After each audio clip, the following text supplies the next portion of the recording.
when the song dropped, I mean, people knew the song was gonna drop because he's been on. I think he's on Sneako's stream for like the last like week or two. Just he was on a bunch of people's streams. He was on stream with Ack. oh yeah, he was on Act. But I'm saying when the song first, I think the song first like caught wind when Sneako was in the studio with him, and they were. I think he was on the with Sneako, and he played like a clip of it. Oh yeah, I wouldn't. Yeah, and then people were just like, "Yo, you better not release it." Da da da. And then there was a clip that him top 5. Yeah, top 5. And then they had a video of him and was Aiden Ross, Sneako like previewing the song to Aiden Ross, and he's like, Aiden was like, "Yo, the beats hard, but yeah, you can't be posting, you can't drop songs with that lyrics. Come on, yeah, don't do that. Like da da da da da, whatever it may be." Yeah. So I mean, are you surprised by people's reactions? Nah, I mean, it's like, God, is that the faces of the future? You say you gotta get your shoulders bigger. Yeah, I mean, I just for a personal thing. I mean, I also saw the Jonathan Majors. You seen the video, the movie he's in being the bodybuilder? What movie? I don't know. He's about to be. He's in a movie being like some famous bodybuilder, like going through. Oh, is it about based on the bodybuilder that they did that? I don't want to say it's a 30 for 30, but ESPN did it about it. Now he's like in a wheelchair. He still lifts though, but like you know what I'm talking about? He's like a bald-headed bull. He's not bald. He's some black husky bull. I don't know.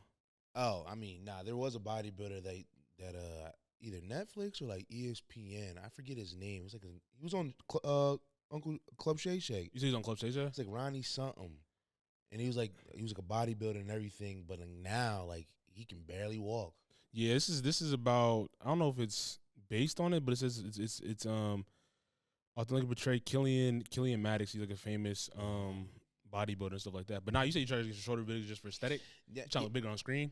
Yeah, I mean, why not? I mean, and it's about to be summertime too. Like, yeah, you gotta. Like, I don't want to be like stocky. Yeah, I just want to be big, like big and ripped. You said big and ripped in terms of just like a lean rip, like shredded, damn near fight condition in my eyes. What do you consider fight condition? Like, what's your walk around fight condition weight? Like weight, I mean, yeah, I'm right now. Believe it or not, I'm walking around at like 208, 210. That's what I'm about right now. Yeah, you know I mean, but I mean, I wouldn't be too mad if I touch like 215 and maybe like in one of those like weeks I touch 220. You know? Yeah, what I mean? I'm trying to say like between 210, 215. Yeah. Maybe hit 220 like on a like. Yeah, that's what I'm saying. You know what I'm saying on one of them type of days, but like on a July month. Yeah, if I'm like not like if I'm just walking around, I've been eating a lot that week or vacation, I'm gonna touch 220, but 215, about 212, 215 walking around rate. I think I'll be in mint condition then. You think you ever go back to like 230? That's the heaviest you've been, right? Nah, bro, I've been like 240, 250. Ew, what? Yeah, I remember you had that fucking hamburger neck, bitch. That's when they put the weight on. They trying to make me be a rush in. You was like 240? Bro, I got up to my highest weight I've been is 250, bro. I wasn't like that's when I was bulking and I feel comfortable. I felt slow, bro. Like slow. I didn't like that. That's when they tried to put me in the trenches. Yeah. Like I was coming off the edge of the club and they wanted me to be like, but I couldn't run fast. So you're probably in your best ways. What like feeling real good like 230, 225. Oh really? 225. I felt like I was like low body fat. Yeah. Like muscles on a beam. Explosive. Yeah, I felt like I could run through the brick wall. I felt like I was a gladiator at that point. Yeah, I felt like I could be in that what's it in the Roman Empire? Was the thumb up and thumbs down, like end them, like one of those, like are you not entertained? Like I felt like that. That's crazy how you say 225 is like your comfortable weight, like to feel like very explosive. Because for me, when I touch 220, I feel like fat. You say you feel fat? Like not fat, but I'm saying like I said, like I feel slow. Like you said how you when you was like 235, 240. Yeah. How you felt like just overweight. That's how I felt. Yeah, I felt sloppy. Like when I got past like 235, I was like, like 230, I could still move. Yeah. I could still shake. But once you got up, it's just like my feet wasn't moving fast. I felt like I was like, you know, like normal plays you would make, I couldn't make those plays. I was a step too slow. And that's a real thing though. You know what I'm saying? Like you know how like when like whether be a basketball player or a fighter, they say, like I just feel like I'm a step behind. Yeah, that's what I felt like. I'm just like I don't really make these plays. You know what I'm saying? Going from A gap to C gap, I'm normally hitting the hole. I'm like, bull, just barely get. I'm diving and hitting ankles, clips, and it's just like, damn, I'm like, Coach, why you got me so big? Like I'm trying. That ain't me being middle linebacker at that time. Like I said, 225, 230 max. Yeah. Did you reduce after that? Like, did you tell him like I never got that big again, bro. I never got that big again. Like in terms of. Is that at CU or? Yeah, CSU. When I was at CSU, yeah, that's when I got that because when I was at Garden City, I was like 220, 225. I wasn't like, you know what I'm saying?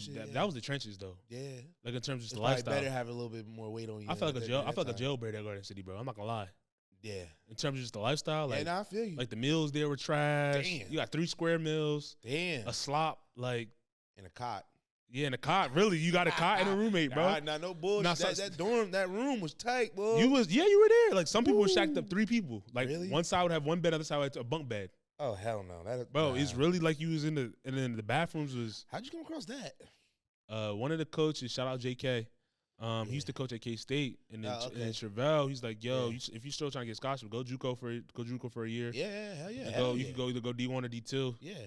And JK was coaching at the time. He's like, yeah, you can come play for me, whatever. Like, cause he knew me. He coached at Garden City. Yeah, he was the linebackers defense coordinator there for a while. But then when I got there, he left. He went to a different school. Yeah. So I was just out there. Oh shit. I knew one of the coaches because Terrell coached with him when he was at K-State. They called him, what's his name, Bucky, but his name Matt Miller. R.I.P. Yeah, but he's offense coordinator, one of the great offensive mind, bro. He used to play quarterback at K-State. Yeah. Yeah, but like, so I was there, so I knew somebody there, but I really didn't. I went in there not knowing not a goddamn soul, bro. Not a goddamn soul. So you had to basically like restart. Yeah, bro. Like meeting new people, like Not even just meeting new people, just meeting new people, which I wasn't really focused on, and I was just trying to get out of it. Like the football program. I'm saying meeting new people, but just like proving myself again. Right. Damn. They don't know your talents, basically, is what you're saying. Yeah, bro. From the ground up, really legitimately. That joint was like an NFL training camp, bro. If you think about it too, like hindsight, like you was on a staff with like damn near had their own Netflix series, right? Yeah. Right? Yeah, that was the year after. That was my second year there. My second season. Nah, but I'm saying though, yeah. You didn't know that, like, damn, they're about to make a Netflix series on one of the coaches, and then the other. Well, it was supposed to go to Garden City first. I knew about that. I knew it was going to go to Garden City before it even. Oh, really? I knew it was going to. Yeah, because it was already like in the talks type shit. Because I know shit happens like pre. Yeah, bro. Coach Sims had told me. Shout out Coach Sims. Yeah, he had told me. He's like, they might do a Netflix series on us. They wanted to go to, but the AD said no. The AD said no. He says it's gonna be bad. It's gonna be bad publicity for the university. Because there's probably a lot of shit behind closed doors. Yeah, bad publicity. So then they went to Independence, and that's when JB, because JB was there when I was. Yeah, he was a coach, right? He's the offensive coordinator. Oh shit. Yeah. You think he's a good OC? Yeah, dude. He's as advertised. I mean, obviously a little bit of dramatics, but he's as advertised, bro. He's the same person you see on TV. How them boys be on. But he knows what he's talking about. He's just unorthodox, bro. He's just not a proper like. I mean, he does what any other coach does at any level, to be honest. They just see, they got the film there. They got the tape. Yeah. They're recording them. And that's what people don't realize when it comes to coaches. It's like, they're like, yo, these dudes are outlandish. They talking crazy. I'm like, nah, that's how all the coaches in college are for real. They be talking crazy like that. It's just that you're just seeing it on film now. You feel me? Hell yeah. And JUCO's just more raw because it's like, yo, at the end of the day, it's not like you at a Division I school. It's like it's the land of the misfits. They call last chance you for a reason, bro. It's like if you don't make it out of here, you might as well go pack it up and try to find something else, like a new hobby, new new hobby. Not like you might not even go to college. Cause a lot of kids. I tell people all the time in what's it called in JUCO. There's a lot of kids that come from powerhouse like Florida State, Alabama, transfer down. You just can't get right. You never hear from them again. Because they get lost in the sauce in JUCO, bro. Because people don't realize a lot of these JUCO schools are in the middle of bumfuck nowhere, bro. True. It's just you, school, and football. That green grass. Yeah, and it's just some places don't even got green grass, but that's the thing. It's just crazy, like or just that dirt field. Yeah, because I mean, like think about when what was it at Eastern Mississippi? Was it East Mississippi? The JUCO, the first JUCO. Yeah, I know exactly what you're talking about. ECC, I think it was called. When they did the first 2 seasons, like their football program was big time in terms of like JUCO, but outside of just like that campus, there's nothing there, bro. There wasn't much. That was the entertainment. That's how it was at Garden City too. that was the entertainment, was just being there. It's like you step off that plane, and if you took a plane in there, off that little plane, it smells like a slaughterhouse because they slaughter cows out there. It stinks. Oh, no. Farmland. The people are nice, but the farmland. The people are nice. People are nice there. Nah, I'm saying it's just like that's not a place. I mean, I'm not saying it's a place.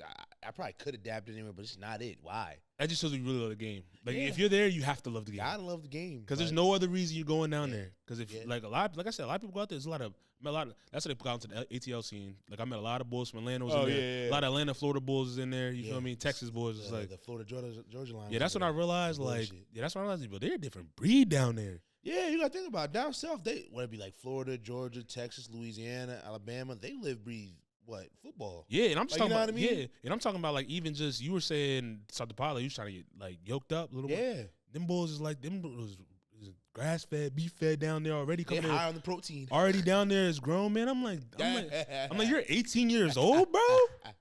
remember one full grown beard. Yeah, I remember one boy pulled out. What was his name? Kane Dobb. Yeah. He came from Florida State. He was at the time. I didn't know he was a linebacker, bro. You know me. I'm probably like 6'1". Yeah. I was about 215, 220. Right. Still a young bull, slender. He comes in.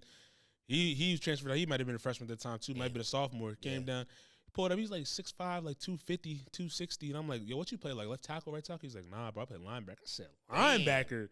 I said, what? He's like, yeah, bro. He said, yeah, I'm outside linebacker. I said, you better be DN. Y'all did bro. He was legitimate. I said, watch his tape. The boy was a legitimate outside linebacker. Going somewhere else? Nah, he one of them boys that got lost in the sauce. Oh, really? Damn. Bro, he's a 5-star. 5-star. Went to Florida State.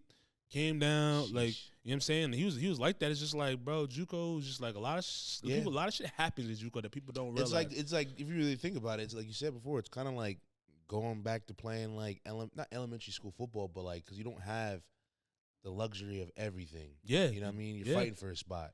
I think. You know what I mean? Yeah. Do you think it's harder? Do you think it's harder like coming from high school straight to Juco, like feeling count? Like if you were somebody coming out of high school, right, or getting recruited, do you think it's harder to go?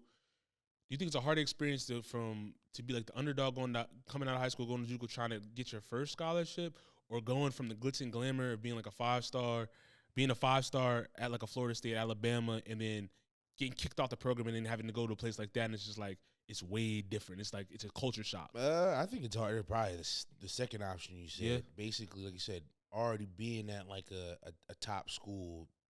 You know, seeing everything. Yeah. You know what I mean? Getting treated like a pro. Yeah. But then that shit gets ripped away from you, and you get humbled having to go into, like you said, like a Garden City or ECU or Independence, and basically damn near in that box, bro. Yeah. Like get 3 meals a day in that cot. Yeah. You know what I mean? And then outside of that, it's just like you're probably so used to like all the student body, the community, like, dropping what they're doing and just paying attention to you because you're on the team. But it's like now, it's just like you might not get that same effect. You know what I mean? Yeah, and you're going from a school with like 40,000 people, 50,000 people to like a school with 2,000. 2,000, that's what I'm saying. You go back home basically. Yeah, the football team, like 20% of the population at that point. Yeah. Which is crazy. But like you got guys that do make it. Like shout out my boy John Cook. He was at Alabama. Hell yeah. He wind up going to Memphis. We got my boy Alex Figueroa, who's at Miami. He wound up going to a D2 school. He should have went to League 2. But there's a lot of people, bro. But that's like you said before. Like I mean, it shows who really loves the game or not. Yeah. You know what I mean? Because I mean, at the end of the day, if these people like obviously were at like big time schools and went back, clearly they don't want to be at that spot no more. Or they don't want to go back to the crib, bro. I mean, that's how a lot of people. That really is. Or they got mouths to feed. You know what I mean? No, really. You know like, some people are kids. You know what I'm saying? They come from at Alabama, going to Garden City with maybe a kid or two type shit. It's like, damn, like this is supposed to be my bread and butter, so I can eat type shit. You know what I mean? And the thing about Kansas Jucos, and I talked about this in the pod before we jump into like the full episode, is just like when it came to that, like it's not even a guaranteed spot. Like at that time, they had it's like 40 in-state spots because the Jucos in Kansas made for the Kansas kids, obviously, and they had like 20 out-of-state spots, right? Oh yeah. So, but the coaches would bring in like 60 out-of-state players from all over the country. It's kind of like the NIL. Yeah, like right now. Yeah, but in a sense, it's more like the NFL training camp where, the kids get invited to like mini camp and all that type of stuff. It's like you're fighting for like 20 spots really, and there's like 60 to 100 kids fighting for those spots specifically. True. It's like these coaches are giving you guarantees where it's like, yo, all right, yeah, you come to my school, trying to build a program, get you a scholarship, get you out of here, da, and none of that's guaranteed. You go there and you're really there's like.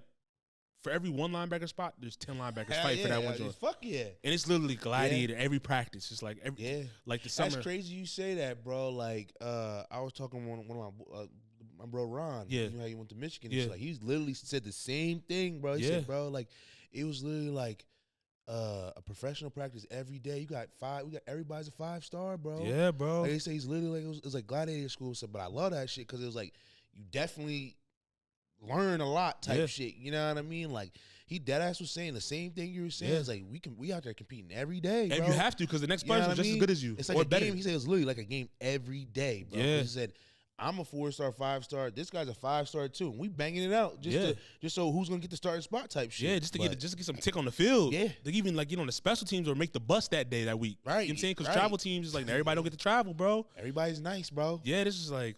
People don't realize that. That's bro. Everybody's nice, yeah, bro. We'll talk about what KD said about like the assassins and snipers in the league and shit like that. That's legitimate. Like, yeah, the more that we're talking about like sports and just like what they try to prepare you for, yeah, I mean, we'll get into it though. Yeah, you know what I mean? Yeah, let's get into today's episode, man.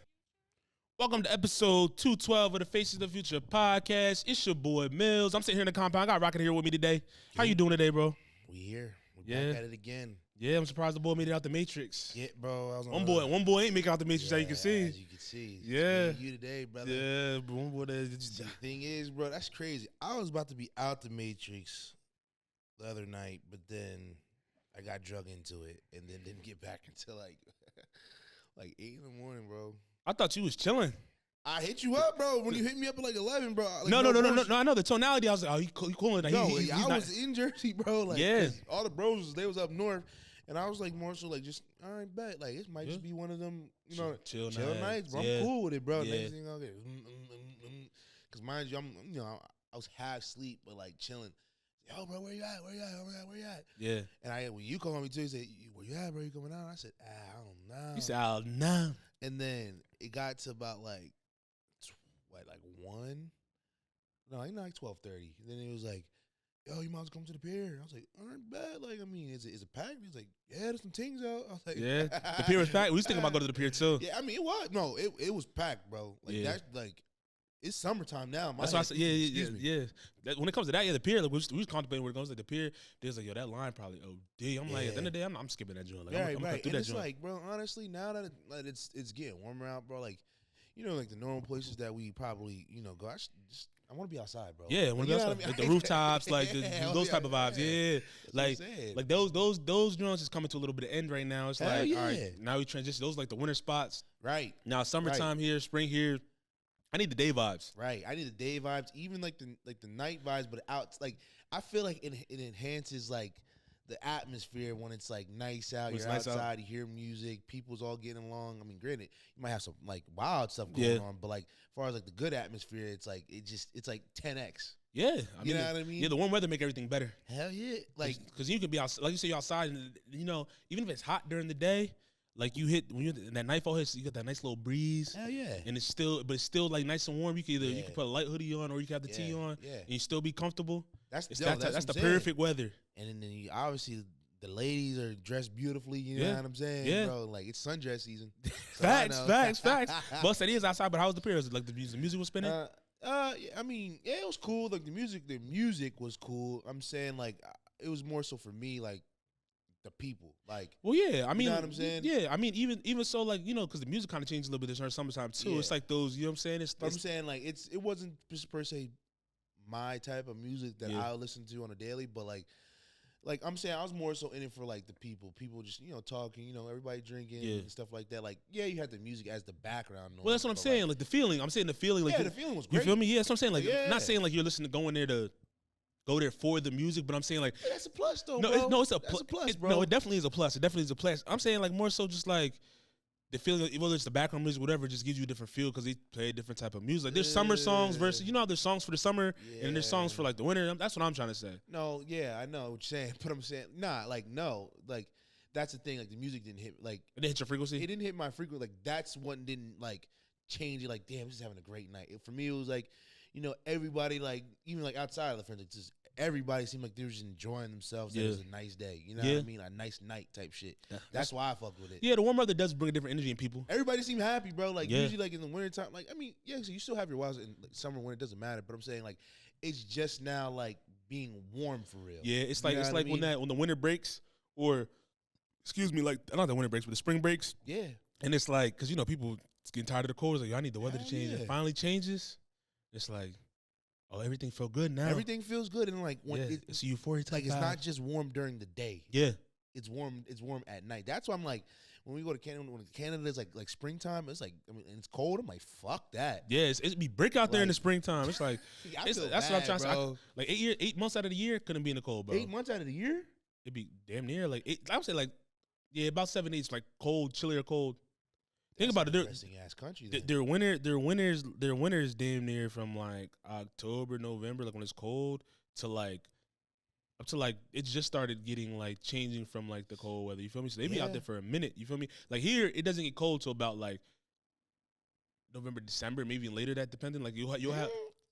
Yeah, you're right. November, like November. Yeah, it starts starting to fall. Like it's not. It's like October is sometimes warm. like spring weather. Yeah, then November hits, it starts to fall. You know what I'm saying? Yeah. And then it gets cold here in like like December, January. Because think about it, we haven't really had like cold. Like you talking like bricks. Yeah, I'm saying like that's what I mean by cold. January, February, no bullshit. Like December too. They're be cold early, bro, just because they up north. You know what I'm saying? Then they're like what? Like they're only next to like Russia, like the Arctic. You said where?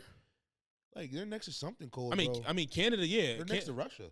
I mean, technically, raps, yeah, bro. technically, no yeah. The western part of Canada, yeah. Hell yeah. Because like Alaska's up there in the western part. Yeah, that's what I'm saying. Like in Toronto, I'm just saying Canada as a whole. It's just cold. It's a cold country, bro. In general, like I think a lot. Let me see what percent of Canada is like not inhabitable because of the cold weather. Like I'm not sure, but it's just. Bro, you know what I'm saying, is Canada a big country itself? Landmass wise, yes. Oh really? But like half their country is not half of it, but like I'm about to look it up. But like a percentage of their country, a good amount. Like people can't even live there because it's too cold. Like it's too cold. It's too cold. Shit. Like, dang, really? Yeah. That's crazy. Like, you really can't live in a certain part of the country because it's bricks. See, that's what I'm saying. Like, but then at the same time, I remember we had this conversation, like, about just, like, would you rather be, like, in the heat or the cold? Like, I don't know at this point. Because it's, like, recently, like, there was, like, one day it was, like, pretty hot. I forget which, it was either this week, it was last week or the previous week. It was, like, very, very, like, in the 80s. I was like, I ain't gonna lie, it was stupidly hot. Dang, it's more than I thought. So it says 15% of Canada is considered inhabitable, which means people can live there. Then 85% is sparsely populated or uninhabitable, mostly due to extreme cold, harsh terrain, or lack of infrastructure. So 85% of Canada, you damn near can't live there. Yeah, or it's like sparse, or like there's very little people living there. That's interesting, because I'm saying like 85%. That's damn near the whole country. Yeah, it says the majority of Canada's population lives in a narrow band along their southern border near the U.S., where the climate is more temperate, and the rest of it's like very limited access just due to like the climate, like I said, the lack of infrastructure, how harsh the terrain is, the living conditions are there. Like it's crazy up there. You can't. You think they got some type of like secret shit up there, like it's just the coast. Probably like no different. Probably just like Antarctica type vibes. Like you know what I'm saying. You can't really live there depending on where it's at, or just like people haven't explored up there to actually try and live there. They probably have like a very few, probably like the native people up there that are still living there, just like been there, but like outside of that, Eskimos, bro. That's what I'm saying. Like that's what I call it, the native people. The native people. That's what I'm saying. Wait, is that what you call it? Like you can. There's some people that live up there. Like, isn't the proper name Eskimos? I mean, I don't know. I think I wasn't trying to like. I just say native because they're native to the land. Word. Because I don't know like the proper title or whatever it may be, but like just like the people that are native there, it's just like they're used to that weather. But like me, I couldn't live up there, bro. Like some of our friends, some of the people we know, they have family that's up like in the parts where there's like not that many people that drive like 2 or 3 hours just to get to the airport. Like even farther than that, like you gotta fly into a place and then drive like 4 hours. Like what's the point of living out there at that point? There must be something sweet out there that we don't know about. They just like the nature and the land. Probably that's about it. Fresh water, right? Yeah, fresh water, all that type of stuff. True. I mean, definitely natural resources. And some people just probably don't like living in massively populated places. No different than the United States. You have people that live in like the Wyomings, the country, Montanas, the South Dakotas is like nothing out there except for like you have a small population, maybe like 2,000 people in a town, 4,000 people in a town. Go to a different town, maybe a little bit more. How big is our old childhood town? How big was that? Wichita? No, like where we grew up, nigga. You talking about in Jersey? Yeah, I think it's 12,000. Is that considerably a lot for a town? Yeah, it's a small town. I wouldn't consider it's a town because you think about it, like Jersey's different than like they have a lot of. I mean, not different like in terms of like counties, but within the counties there's mad towns where they just break up the like some places like say like where we live with the two towns next to each other, all the different towns would be considered one like city, if that makes sense. Like the Logans and all the places would be considered like one full-on city because we all went to the same high school and all that stuff. So different districts. Yeah, see what I'm saying? So that's some Hunger Games shit. Yeah, but if you combine all of them, probably be like 20,000 people. Bro, that's really gonna come down to like when we're like damn near to dust, about to die. Like it's gonna be districts, bro. You think so? We're gonna eventually get to Hunger Games, bro. If you really like go back and really watch that movie, but we'll eventually get to that point. Oh yeah, the Hunger Games is not far off at all, bro. That shit is crazy. It's like if you really think about it, it's like you get randomly selected to perform in the Hunger Games, and the next one is like the best ones out of your district went back again type shit. And then you because I seen this meme on I just seen this meme on this reel on social media. They're saying like the Met Gala is like you know what I'm saying, how they're showing like all the people like dressed up and all that type of stuff. They're comparing that to like the city, and what's the city called in the Hunger Games? I forget, like the main city they're trying to get to. I know what you're talking about. Yeah, where everybody's dressed up and they show off and all that type of stuff. Same things. They got selected to go in there, and then you have like the parts of the country that are very impoverished that don't get forgotten about. Yeah. You feel me? Like one person may make it out of there that they becomes like a celebrity star and they get selected to go up there, like that type of vibe. And they're just looking for this, and I'm just like, yeah. And then when it gets to the real deal type of Hunger Games, people fighting for their life for the tribute. Yeah, bro. And then they fake their death and erupt. That's really gonna come. It's basically rich versus poor, bro. Yeah. Like the rich is getting entertained off the poor. Just going back in like olden times, the gladiator times, when like the rich was literally entertaining, like getting entertained by the poor, by them fighting in the rings and fighting against bears and whatever. You know what I mean? Yeah. It's gonna be the same thing, bro. Yeah, it's no different than what's the Netflix show that everybody's watching? Squid Game. Yeah, it's like Squid Game, same Hell thing. Yeah, bro. They just probably sitting in the back room just watching. Yeah. Like you said, putting their money on, putting their mask on their face, bro. Because isn't it like a ball when they have like a masquerade ball you're talking about? Yeah, like they literally just sitting placing bets. Oh, we want this one to win. Like it will eventually get to that, bro. Yeah, like I think like I mean, if you talking about like mainstream, like people are just watching. We're watching it on the big screen from our district. Yeah, you already see it right. But the thing is, you already see it right now. It's not like real life, but they're pretending. But they're doing a Squid Game. We can watch it on Netflix. Yeah, no, it's a game show. Like you know what I mean. The only difference is nobody's dying. Yeah, or like the Mr. Beast games, no different. Nobody's dying now. When 20 years from now, when YouTube, you can monetize just gore shit, bro. People going to do that shit. When the dark web meets the reality. Hell yeah. That's gonna be. How long do you think before like the dark web becomes like? I mean, it already is on. Yeah, because Facebook, X, bro, all that shit. Yeah. I mean, Facebook honestly was ahead of its time, bro. Yeah, you used to see everything. You know, World Star too. Yeah, that's true. That's true. Yeah, because World Star, everybody, that's where you went to go see like everything, bro. Everything. Like, you see heads getting chopped off. I'm like, what the hell? Yeah, it's like World Star. If you want to go see the crazy, you go to World Star. Is World Star still popping, you think? I don't think so. I mean, I don't think people really go on World Star. I know the Bull passed away. Like it's probably like their platform is probably just on their platforms now. It's probably like not on the website like it used to be where people. It's already a legacy act. Yeah, like World Star, because World Star is like you went to the website for that. They had their own domain, all that type of stuff. It's like everything on that. Yeah, imagine if they made their own. Like it was actually. But that's how Chief Keef got big. Yeah, like that's how a lot of artists got big coming up. Slamming people off the bus. Remember that shit? Yeah, bro. They made that little cartoon of it. No bullshit. That shit was funny as hell. But I mean, I mean, do you think there'll ever be a platform like World Star? Like, if you could think of like websites like that was a cultural turn, what comes to mind? It doesn't have to be like something negative, like the World Star showing like a bunch of different stuff. It's like just a different platform. Damn, that's a hard. That's nostalgia vibes. I mean, Vine. I think Vine. I think Tumblr was one. Tumblr was it was. I'm saying that everybody used, bro. Like, you really use Tumblr like that? I mean, I didn't technically use it like that, but everybody, like everybody was trying to do it for the Vine, bro. Yeah, they were trying to do it for the Vine. You know what I'm saying, bro? Everybody had a Vine. Like that was TikTok, bro. Like TikTok won't ever be. I mean, it probably is bigger than Vine, but I'm saying like culturally, like a moment. Yeah, like everyone and their mom had Vine, bro. Like, you know what I mean? You're not wrong. You're not wrong. I think I'm trying to see if TikTok acquired Vine to make their own platform. You know what I'm saying? I remember. No, I didn't buy Vine. It was Vine was acquired by Twitter. Okay. Oh yeah, I thought Elon bought that shit. Oh what? He was trying to, or they were trying to either. So whoever was owning Twitter or whatever. Oh, Jack Dorsey. Yeah, he bought. They were trying to buy that shit. He bought Vine. They shut that shit down. I was a competitor, probably, bro. Yeah, because Vine, because it was the 15-second videos, and it was competed with Instagram, and kind of low-key Snapchat too, bro. Because you gotta think about it. A lot of people took pages out of Vine's book, bro. Yeah, you're not wrong. Because I mean, wasn't Vine before Snapchat? Or were they like around? They're around the same time, but I'm saying like I feel like during like their runs, bro, like Vine might have had a little bit of that edge over Snapchat. Yeah. When Vine kind of like slowed down, that's when Snapchat took off. Yeah, because Snapchat just had the more features, like you just really snapping and going. You feel me? Yeah. So they've launched technically around the same time. Yeah. It says Snapchat launched as Peekaboo in July 2011. Wow. And they rebranded as Snapchat by September 2011. And then Vine was founded in 2012 and took off. And it was acquired by Twitter in 2012 and then officially launched January 2013. So Snapchat was about a year before, but they kind of both got popping at the same time. Yeah. But Snapchat kind of just I mean, it stayed more consistent than what it Yeah. seems like, bro. Like, I mean, it's crazy. I was actually watching a interview about the Snapchat founder and how like Facebook tried to buy them, and he said nah for like $3 billion. He's like nah. damn. That type of, yeah. You gotta think about it, bro. Like, They still popping too right now. we were definitely like we were there in that during that inception, bro. We were the guinea pigs. Fuck, bro. That shit.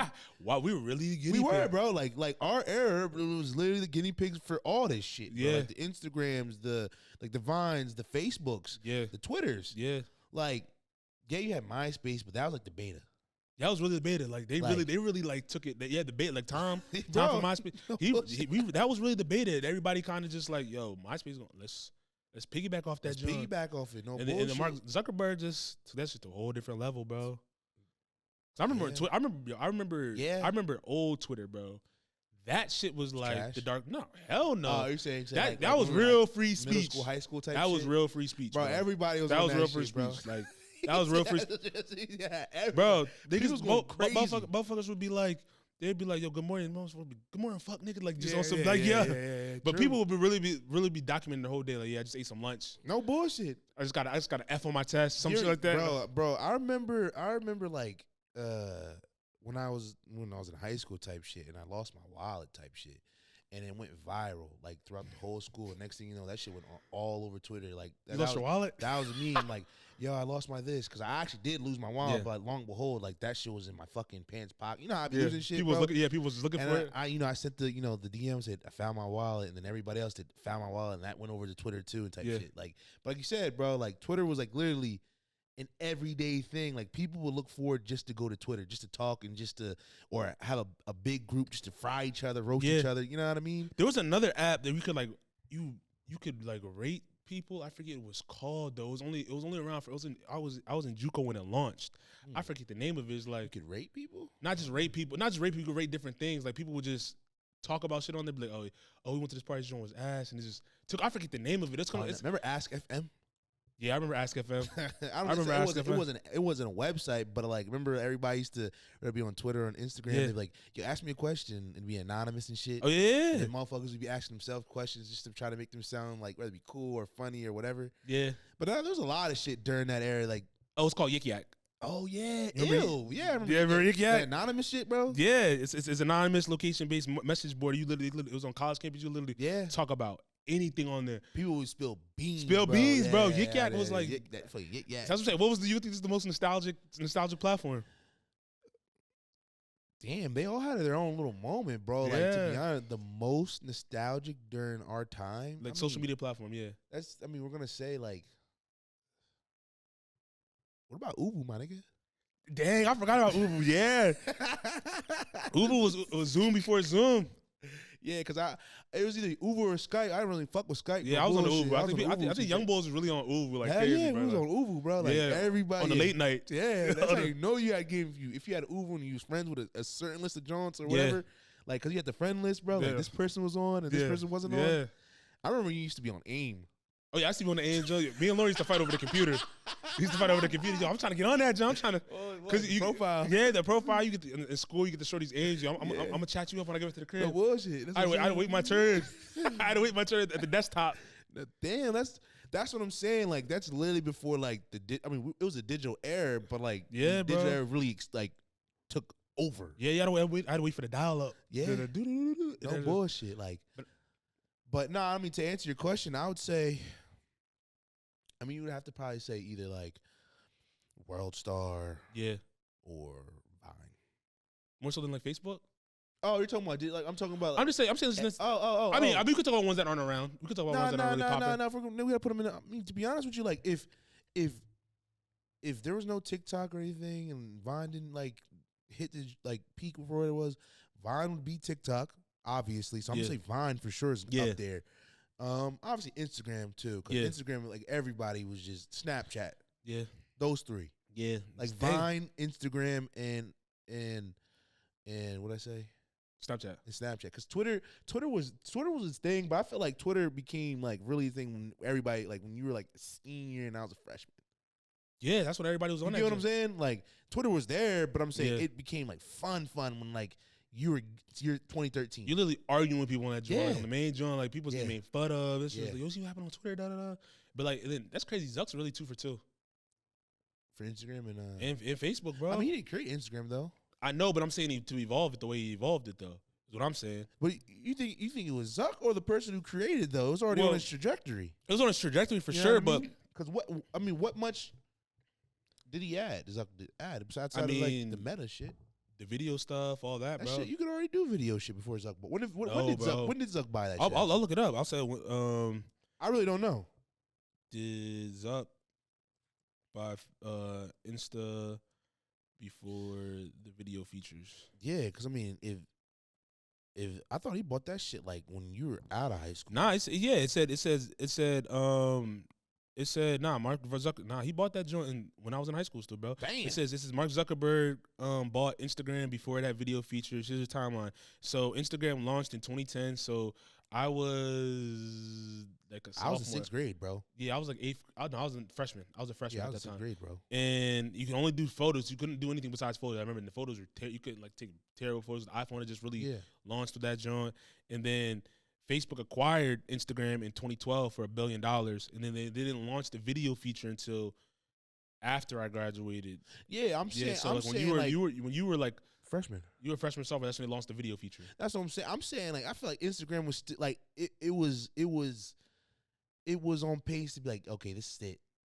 Like you get what I'm saying? Like, yeah, because Instagram really didn't really like pop to my freshman in my eyes to like when I touched high school, bro. Yeah, I was about to say I would even say almost to like your junior years, like when it became like the main platform. Where I'm gonna say like my freshman sophomore. Instagram year, was the year. What else was, bro? Bro, motherfuckers was on Facebook like crazy, bro. Yeah, no. Facebook was a thing, and then you slowly seen everybody just shift to Instagram. No, I'm not gonna knock that. Facebook was the thing. Yeah, but I'm saying like. My freshman, I'll say my freshman somewhere. That's when like niggas was using Instagram. Yeah, they were using it more. Yeah, I want to say it was number 1. Nah, but I'm saying it was a good number 2. I think it was more over than Twitter. I don't think it was above Twitter at that time, bro. You don't think so? Nah, bro. Twitter was really like, shit. Bro. Twitter was the message board of all message boards, bro. In terms of like, and then when they added, you was dropping photos in there. People was getting like that joint was crazy, bro. Like I don't know. That's a question. That's a question for. That's a question for the chat. That's a question for the chat, yo. Like, what do you think? What do you think was a bigger platform, or what platforms did y'all use more from? I'll say 2012 to about 2016. Like, what do you think was the most elite social media platform? Was it like Facebook? Was it Twitter? Was it Vine at the time? Was it Snapchat? Instagram. That's what I said. I said Facebook, Instagram, Twitter, Vine, Snapchat. What was the platform that was popping? Like, cause that was nostalgia, bro. Yeah, I mean. Those names that you just said right there, they probably were the top 5. Because remember in Snap outside of YouTube. Because remember in Snap like when they used to show the best friends and all that type of stuff. Bro, yeah, I remember, bro, yeah, shit. See, Snapchat was fucking the homies. That's what's that word? That was demon time, bro. Demon time, bro. And I was about to say like on Snap, I remember like the homies like if they was dating somebody in high school, they'd be like, bro, you need to snap me like 10 times, 20 times in a row. Bro, like get old girl out my top friends. That used to be hollering. I know at one point. You could remove, but sometimes you remove the person still doesn't go away. Yeah, bro. Like, that shit was. It crazy. had the smiley face and his best friend. Oh, like the flame emoji on the street. That means you've been talking frequently. Like they can see it. They would really be snitching. Like especially when people was cuffed up and whatnot. I know that was treacherous, bro. Oh, so you snapping her? Like, why are you hitting her up all the time? It's like, I snapped her once. I snap like 2 people a day. Like, of course it's gonna. Motherfucker said lies for everything. You know what I'm saying? Because it's the top 3. At that time, it might have been like top 3 or top 4. It was top 3 because it's like after the third, because you can snap, like, maybe you don't Snapchat a lot, right? Yeah. You could have 2, but if you Snapchat somebody maybe 2 times, it'll pop up there. Boom, like, why'd you snap her? Like, I see you and your best friend. Like, I got crashed out on a couple times. Hell in high school, for sure. But they don't do that anymore, I don't think. And then everything's like you can't see nobody's stuff no more. Snapchat said, because people was complaining about that jump, bro. Yeah, that's what I'm saying. Yeah, people was complaining about that, shit was funny as hell. Speaking of Snap, I miss my old Snapchat. I got banned, bro. How you get banned? Long story, bro. He said long story. The thing is, like, I was like, I didn't do nothing. Like, in my head, I didn't do nothing. But it's like, I hit up, bro. I tried everything. Like, you just got locked out? No, bro. I didn't know not locked out. I got the message from Snapchat, bro. You're banned. Banned for life, bro. Oh, yeah, I remember because you did have the old joint. Nike Man 33. Yeah, everybody remember. Nike Man 33. You know what I'm saying? Like, but when that, bro, it's everything was, not everything, but like, all your memories, all your contacts. Like, that was like it was a phone within a phone, bro. Yeah, it definitely was.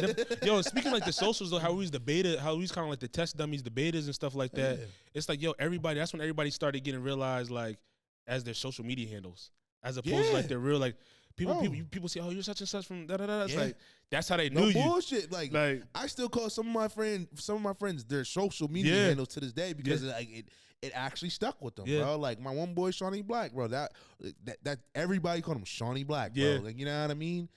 But like, shout out Ray Bill too. Yeah, true. Mollytron or Molly Mac or whatever. You know what I'm saying? Like, but that definitely did create a whole character for you. Yeah, you know what I'm saying? Dang, they was ahead of their time. But yeah, I'm interested to see. That Millz wasn't one on your shit. Yeah. My first handle was Next Big Thing 34. Yeah. My shit was great. And then I switched it to when I launched the company, MBT Millz. Yeah. I had to put the MBT in front of it. Yeah, that joint was real shit. That shit was nostalgic. But I'm interested to hear what people say. Let's move along. So there was a question, not a question, but someone posted a post about like top movies that are based in I don't think it was just based in Atlanta, but just it might have been like black movies or whatever, like the early 2000s or whatever, 2000s, 2010s, and they said it was between You Got Served, ATL, Drumline, and Stomp the Yard. They said You Got Served was 1, ATL was 2, Drumline was 3, and Stomp the Yard was 4. Do you agree with that order?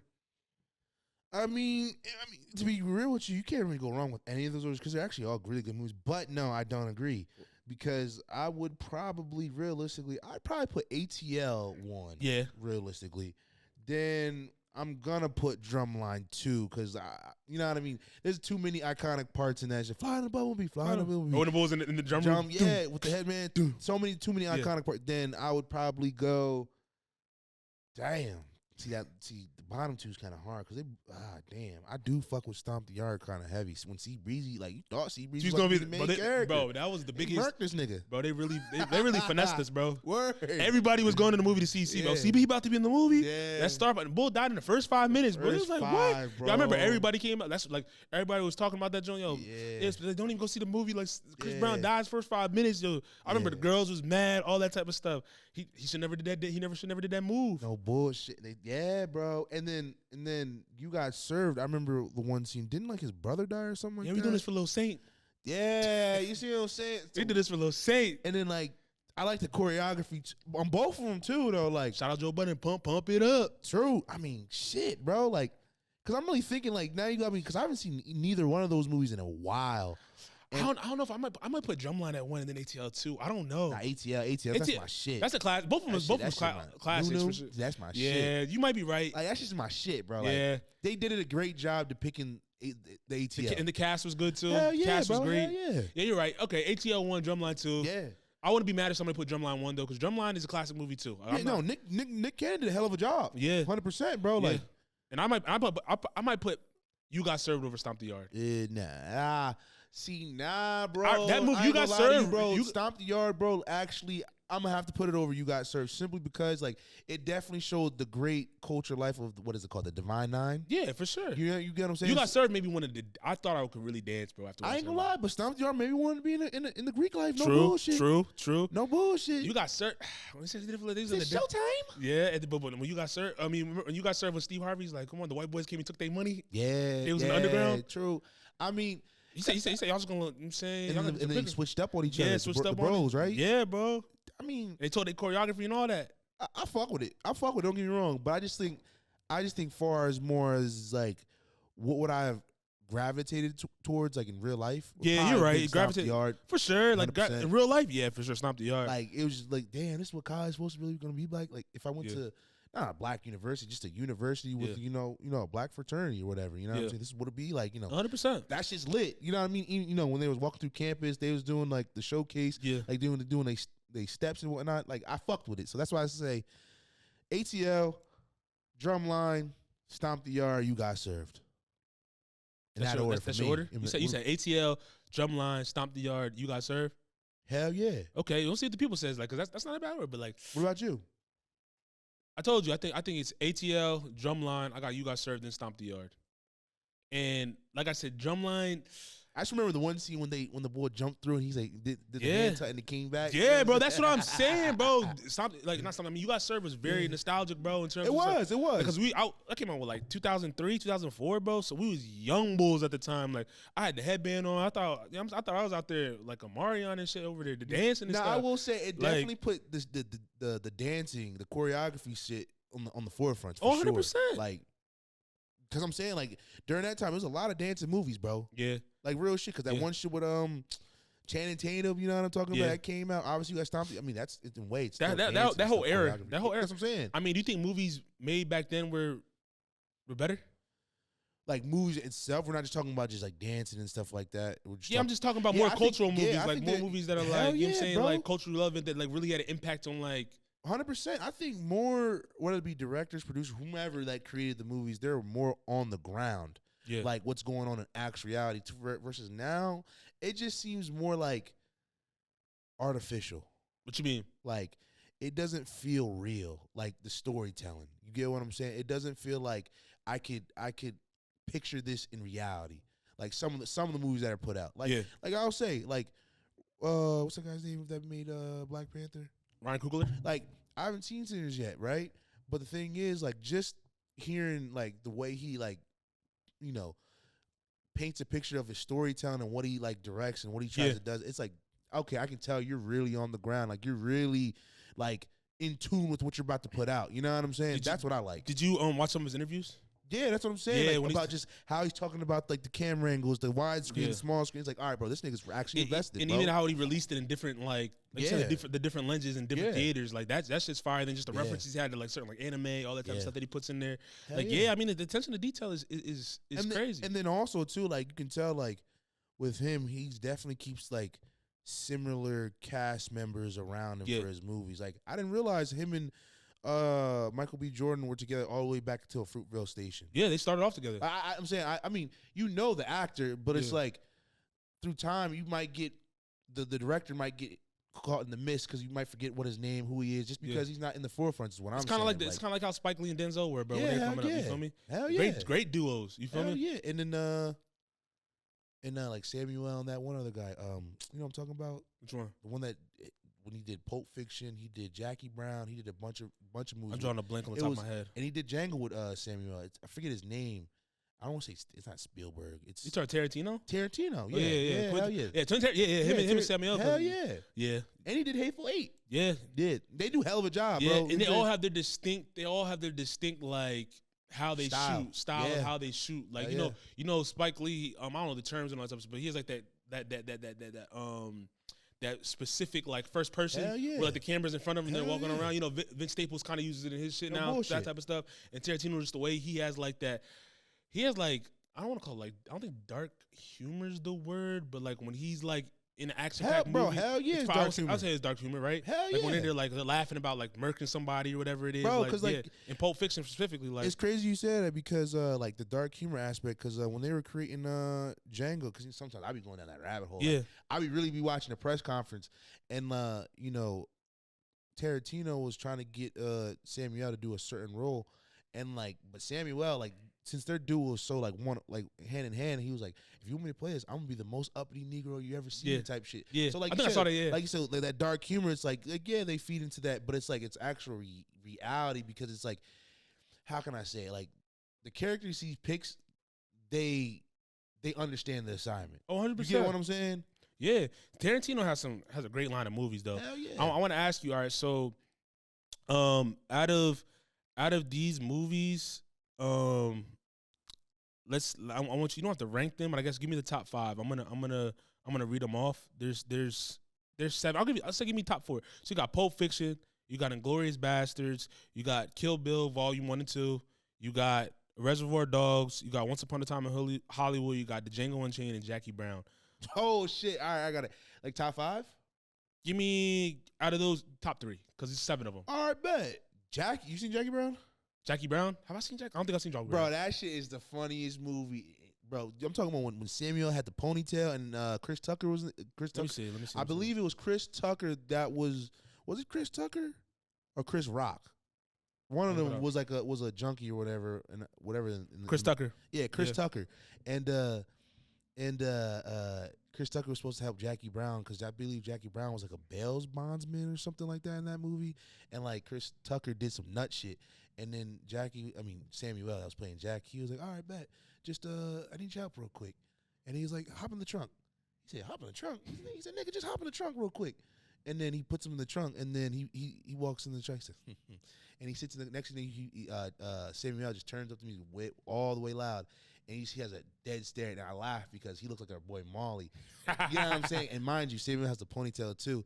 And next thing you know, he plays it's like a classic oldies but goodies song, and he drives around the corner, and then he just opens the trunk and he smiles at him and just murks Chris Tucker. Hey, but I'm saying like the movie itself, it's like Samuel L. be playing the most randomest characters, but that it fits him, bro. Yeah, 100%. Like, you get what I'm saying? He's a great actor. But yeah, hell yeah. So, but like going back, my bad. But No, you're good. No, he's good. No, you're good. But like it'd probably Django Unchained, Jackie Brown, Pulp Fiction, and what was the other ones? Those are top 3 right there. As far as like my personal favorites from that, yeah. My personal favorites, I can't. I don't know why. I don't know how I missed Jackie Brown. I've seen every other movie that's on that list, but I would say I got. What was your order again? You said. Oh, this is in the order. Yeah. So if I'm just going, like I said, I'd probably say it'd be Django Unchained, this order, Jackie Brown, and Pulp Fiction. If you said top 3. Yeah, I would have to put Kill Bill. Ooh, damn! I had to put Kill Bill, Pulp Fiction, then Django Unchained. Those are my 3. I love Kill Bill. He directed that movie, bro. I forget he did. Kill Bill 1 and 2. Kill Bill's like that's one of the greatest movies to me, bro. I might have to take out Pulp Fiction for Kill Bill. Kill Bill's one of the greatest movies to me, bro. Like I don't know, the 5-point joint, bro. Yeah, remember? He said, yeah, walked out. Rip Terrell. He used to have. He's the point put me on. He put me on. No bullshit. Remember she's in the car trying to move her toes. Hell yeah. She just sat there for hours. Remember she was buried alive and she just doom. Yeah, bro. Just break through. That's what I'm trying to say. Yeah, bro. I gotta take Pulp Fiction out. Kill Bill is one of them ones, bro. I forgot about that, bro. That's damn. Tarantino's like that, bro. Damn. My thing is like, how did he even come up with this concept of a movie, bro? Like, I don't know. That's actually a great ass movie, bro. That's a great ass movie. Because wasn't it like she was trying to basically kill all the people that fucked her over? Like she married to somebody. Yeah. No, you're right. The storyline, you're right. Right, you know what I'm saying? And then these people like work with the guy or whatnot, and then she killed each person one by one by one. That's why there's 2 volumes, right? Yeah. Oh shit. Yeah. Tarantino, bro, he made that shit feel like a TV. It wasn't a TV show, but it was a TV show feel because it had a volume 1 and a volume 2. Yeah, it was like a saga, bro. It was like in a sense where some like animation. Yeah, I was gonna say it's like anime vibes, bro. Because remember when she finally got to the samurai boy, she fought him in the snow. The girl, yeah. Oh, yeah, the girl, my bad. And fought her in the snow. And her whole shit split. Yeah. You didn't know.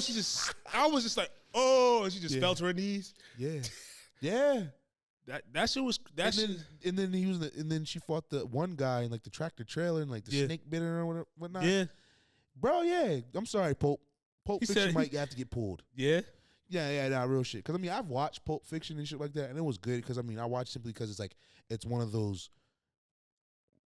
in the top. I know it's like in like the top like 100 of greatest movies of all time, believe it or not. Yeah. No bullshit. And I didn't watch it in class. I'm lying. We talked about it in class, but it was a good movie for like a classic purpose. But I don't think it would probably be. If Kill Bill's in there, take that shit out. Yeah. 100%. No, I don't disagree with you. Kill Bill. Nah, I do like films though, bro. I love films, bro. Like I could go on we could have a whole conversation about just films. And shout out Miss Carpenter.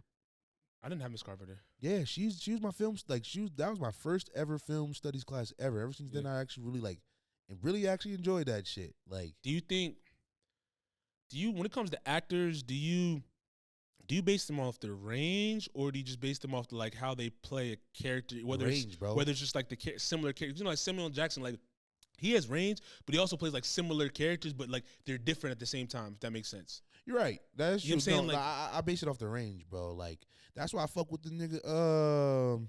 Lakeith, bro. Like Bull has range, bro. Like I forget what the one movie was called, but like they were like he was playing like in a homeless shelter or whatever, and like he was playing like this regular like typical suburban black kid but skateboarder kind of dude. But then you can see he could do other stuff as well, rather be in like whether it be in Atlanta, whether it be in like as in like more of like a villain role type shit, because he has been like in a villain role, I believe, in movies before. Yeah, not villain, but you know what I'm saying. I mean, he was in Judas and the Black Messiah. He was a villain. Yeah, I didn't see that. That's what I'm saying. Oh, you never saw Judas and the Black Messiah? Not yet, Yeah. but I'm saying. But you see, Bull infiltrated Fred Hampton and them. Oh yeah, you're right. Hell yeah. So there you go. Yeah, I did see that. Never mind. Yeah. But that's what I'm saying. Range, bro. But that's what I base it off of. Realistically. Yeah. So I mean, of our generation, I mean, I won't say our generation. Let's just say black actors. I'll give you Samuel. I'll give you Denzel. I'll give you Will Smith. Who's one more that I could put in there? You got that bull. What's that bull? What's I like to. Which not Lawrence Fishburne. Forrest Whitaker. Forrest Whitaker fired, bro. Forrest that Whitaker. nigga almost made me shed a tear before. All right, give me order those. All right, Denzel, Samuel, Will Smith, Forrest.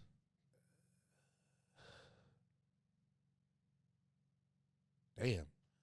I mean, it's pretty easy actually. Now that you really think about it, in my Denzel's one for me. Yeah, Denzel's one, bro. I ain't gonna lie, Denzel. That's a cold brother. That's bro. a cold. That's the dude. stone cold mug right there. When he played in Fences, he played a hell of a job in that shit, bro. Yeah. Like didn't that win an award, bro? I think so. Yeah, I believe so. Like he did a hell of a job, bro. Because it's like that whole movie, bro. It's like he was mad at himself. Yeah, you get what I'm saying. But he took that out on his son because like his son didn't want to do what his dad did. You know what I mean? But that's why his son ended up going to the military. But then he had another son that was just living that. Not the nightlife, but he was trying to be a musician, but always coming back asking his pops for money and shit like that. Right. But like he was low key just angry at himself the whole time. But then you had like Viola Davis, that was like the mom that's keeping the house. She's great too. Yeah, she's a great actress as well too. But like that combination, like really, for me, that really showed me like, damn, Denzel, like you really can do it. You're a great ass actor. Yeah, bro. Bull like, does everything because he's even on Broadway right now. He passed. Yeah, because at the end of the movie when he passed, I was like, damn, he died, bro. Yeah, that's why I'm like. And then when you said Johnny Q, right? Yeah, John Q.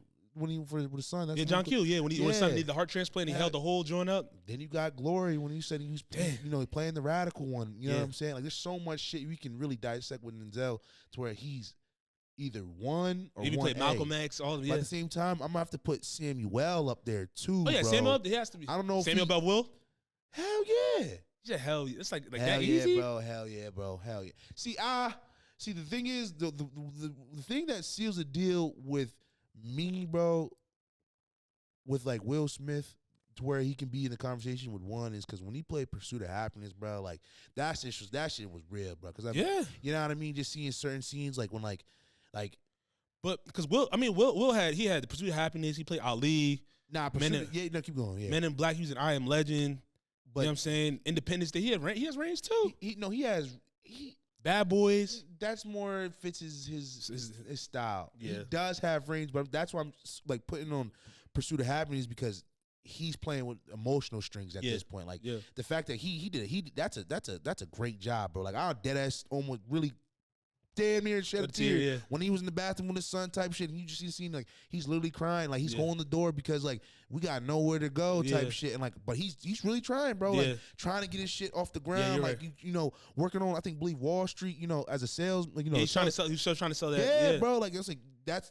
I mean, if you're a person that was a single parent or been through hardships with the kids type shit, like that's really gonna check the box off for you. 100%. So that's why for me, like if it were to go over like a Samuel, it's because of that movie right there, bro. Because a movie can change everything for me. Yeah.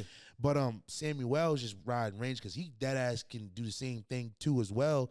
Like Coach Carter as well, you know what I'm saying? Damn, Coach Carter's one of my favorite movies. You get what I'm saying? Like Coach Carter's one of my favorite movies, like, bro. I mean, because we had a pop like to where it's like he used to go pick up kids, make sure that's why I say that. You see what I'm saying? That touched home because it's like, yo, you know what I'm saying? It's like no bullshit. Yeah, because we have a dad that did that. He may not go to high school, but like just the AAU shit's like, yo. You putting kids on the right track that may never nobody else forgot about. They want to give them a chance or whatever. It's like, but it's like they see the potential. It's like, yo, all you need somebody to really like push you at the end of the day. Yeah, make it happen. And it's just like make you run. You miss layups, you running like no bullshit. And then outside of basketball, like teaching you about life type shit. Get them out the city, like Because in Coach Carter, like, there's a lot of those kids, they didn't leave outside of the Richmond. Yeah, they didn't. You mean, remember the one scene when they was winning chip, like showcase games, they went to like, you know, girls Universal side. When I'm saying Universal, yeah, like, the other side. the other side type shit.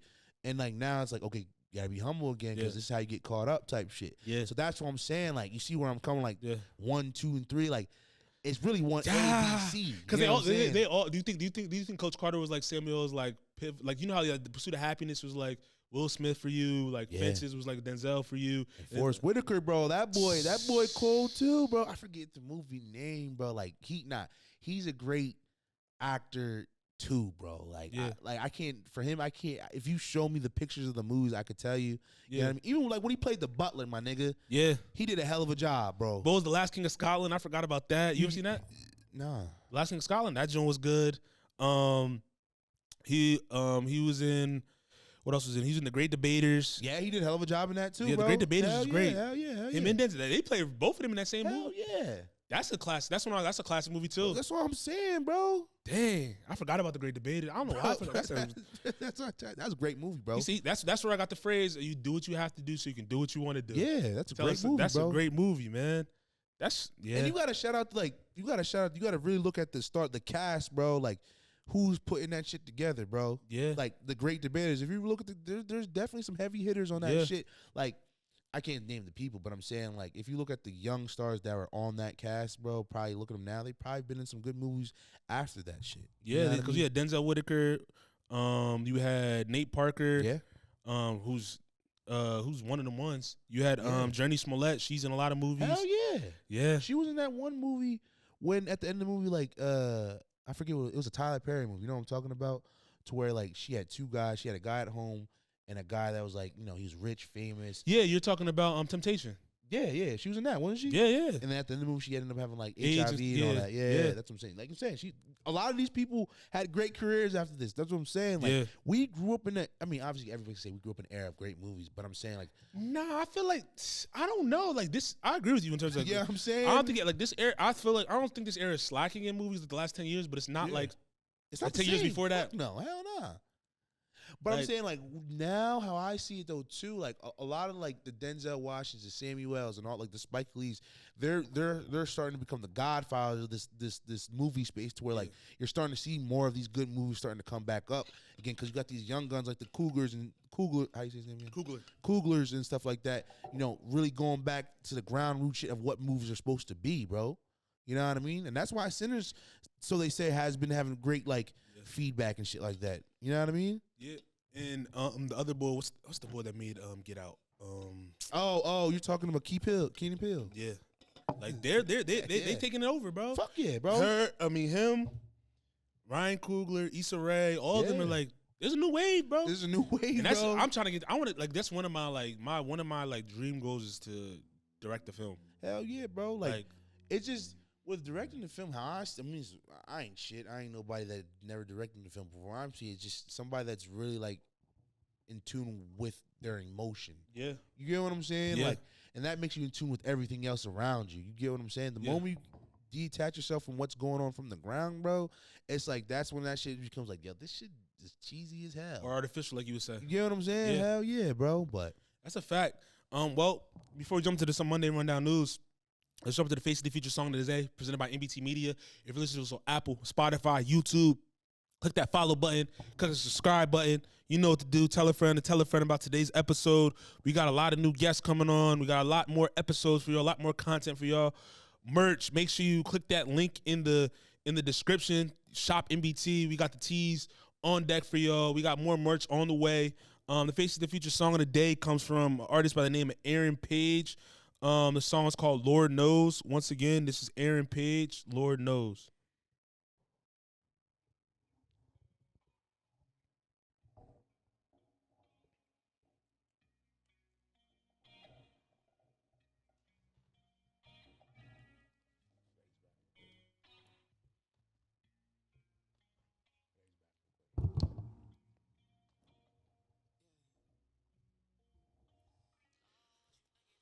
It's like a 2-minute song, so.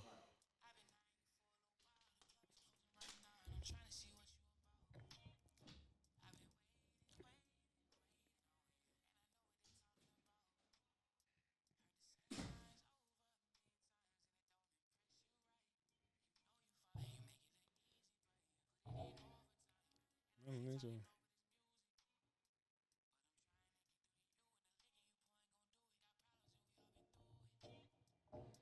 No.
I don't need you.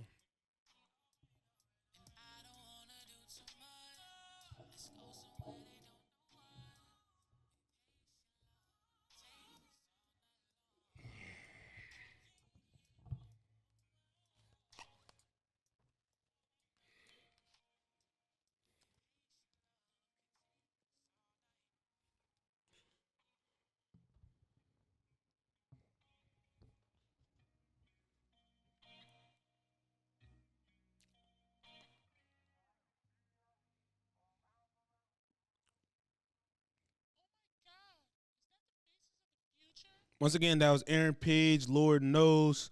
Make sure y'all stream that. It's on all platforms. He's another good R&B singer that's on the rise. That record was solid. Hey, yo. Let's get into some Monday Rundown news. A lot of stuff has happened. A good amount of stuff has happened over this past week.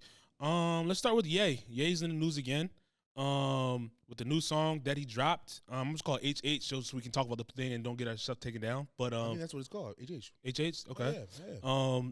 Well, he dropped it, and it got the response that everybody expected to get for the most. You said what? I said how? Yeah, but there's a lot of on social, on Twitter, there's a lot of people that obviously like didn't fuck with the song at all. But when I see like the streamers, a lot of people were like, that joint's hard.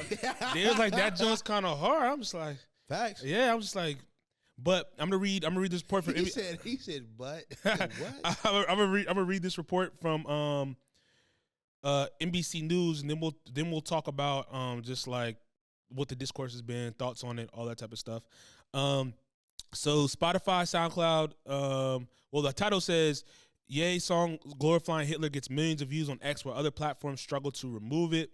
It says Spotify, SoundCloud, and other tech platforms have worked to remove a new song from Ye that praises Adolf Hitler, but the song and its video have continued to proliferate online, including across X, where it has racked up millions of views. On various mainstream and alternative tech platforms this week, Ye, formerly known as Kanye West, has been able to share his latest song, along with its companion titled World War III, which similarly glorifies Hitler, the architect of the Holocaust. While some platforms have taken steps to attempt to pull down the song, others have seemingly let it spread freely. The continued spread of the song and the varying approaches to the moderation exemplify an increasingly fractured environment online and on social media, where some platforms have pulled back on their moderation practices in recent years, while others have tried to maintain higher standards when it comes to hate speech. Elon Musk's X is where the song has found its biggest audience. It says on Thursday, Ye uploaded a video of the song on X, where it remained up as of Friday evening, receiving more than 6.5 million views. At least 12,000 users and a handful of right-wing influencers quickly shared the clip on their pages. Ye's most recent repost is of a video mixing of historical clips of Hitler together with this song as it's backtracking. He also shared a video on X of influencer Andrew Tate, a self-described misogynist, playing the song in his car. That video has been viewed over 3 million times. Again, this comes from NBC News. So, I mean, when the song dropped, I mean, people knew the song was going to drop because he's been on, I think he's on Sneako's stream for like the last like week or two. He was on a bunch of people's streams. He was on stream with Ack. Oh yeah, he was on Ack. But I'm saying when the song first, I think the song first like caught wind when Sneako was in the studio with him, and I think he was on the with Sneako, and he played like a clip of it. Oh yeah, I wouldn't.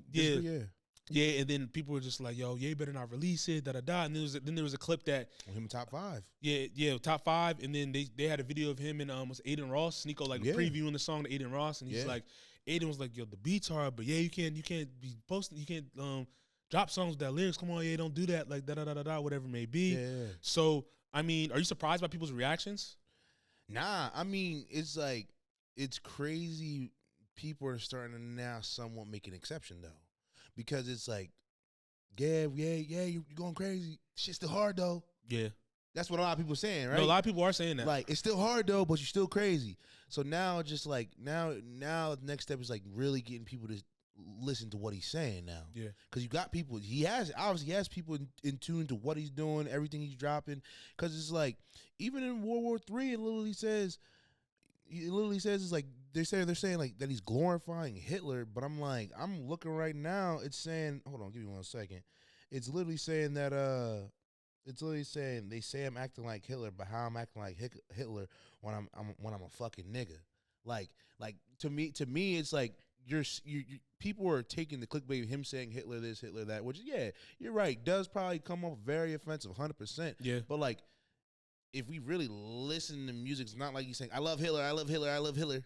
You get what I'm saying? Like, we got to, like, start peeling back that, get past that, and now let's see what he's actually saying in the music. Do you think he's trying to, like, really push the boundaries where people are accepting as, like, free speech? Because because it's I was going to say, because, like, even in the song HH is, like, when he's saying, hell, that, or it doesn't come, he's playing the wordplay on, he's on that fine line of wordplay, bro. What do you mean? Because in ways, bro, you could fuck around and misunderstand it by him saying how. Yeah, because I was talking to whatchamacall yesterday. He said the same thing. Like after you posted in the chat, he's like, I listened to it. He's like, yeah, I get what he's saying. Like, well, I'm saying, referring to you, like when you mentioned that.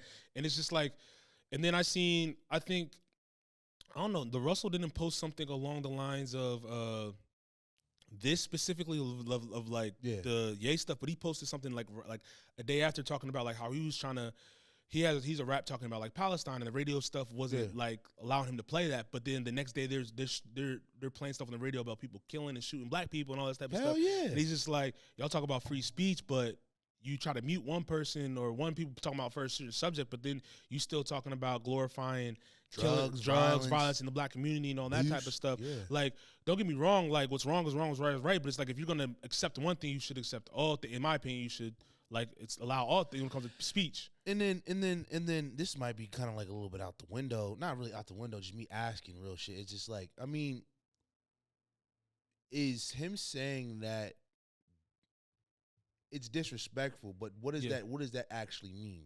It's disrespect. So because when I looked up the definition, it means loyal obedience to a person. Yeah. They're saying like they're loyal to. So it's disrespectful to the Jewish community because saying you're loyal to Hitler, who's a Nazi that pretty much tried to exterminate the human race, you're being derogatory to their race in general, being disrespectful to the race because you're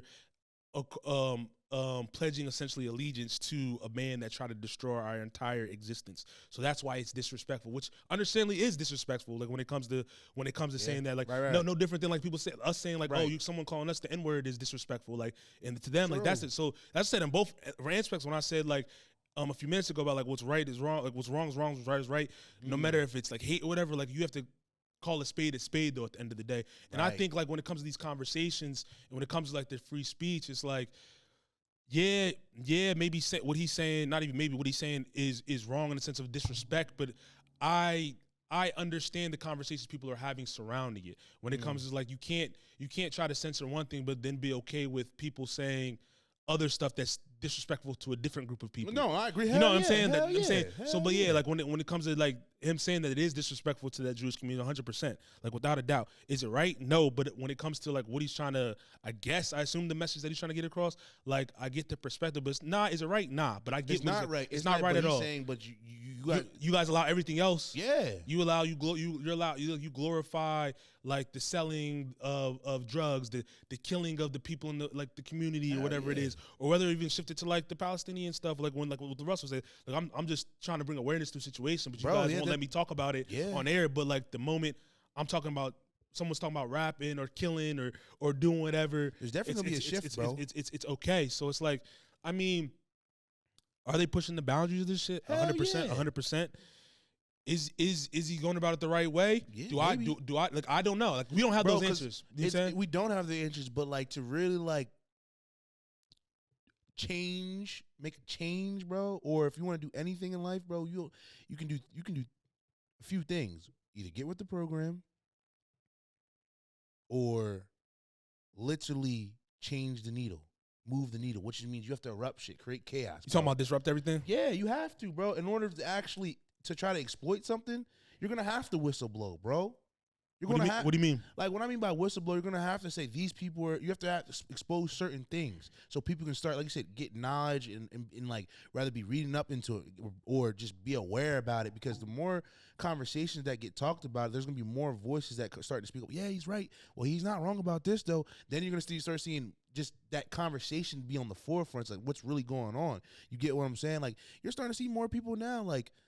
Just talk about like I don't want to make it like a Jewish thing, but I'm saying like as far as in the music space, like people getting what they rightfully deserve as an artist. You talking about in the music industry when it comes to contracts and stuff like that, just to get business in general. Yeah, that's. I get what you mean. I get what you mean.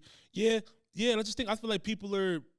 And like we take it off the Ye shit, like just in general when it comes to just like educate, there's people starting to do their own research now. That's what I'm saying. When it comes to certain things, like I said, even take it out for this. Like when it comes to whether it comes to like all this different stuff, and like we'll lean into in a second going to like the Marc Lamont Hill thing, when he was on Piers Morgan, where essentially he's on Piers Morgan. He's an avid like co-host or anchor person on Piers Morgan's show, like he has his own show called Uncensored. Piers Morgan does, where he brings like different political people, to talk about different political subjects and all this stuff.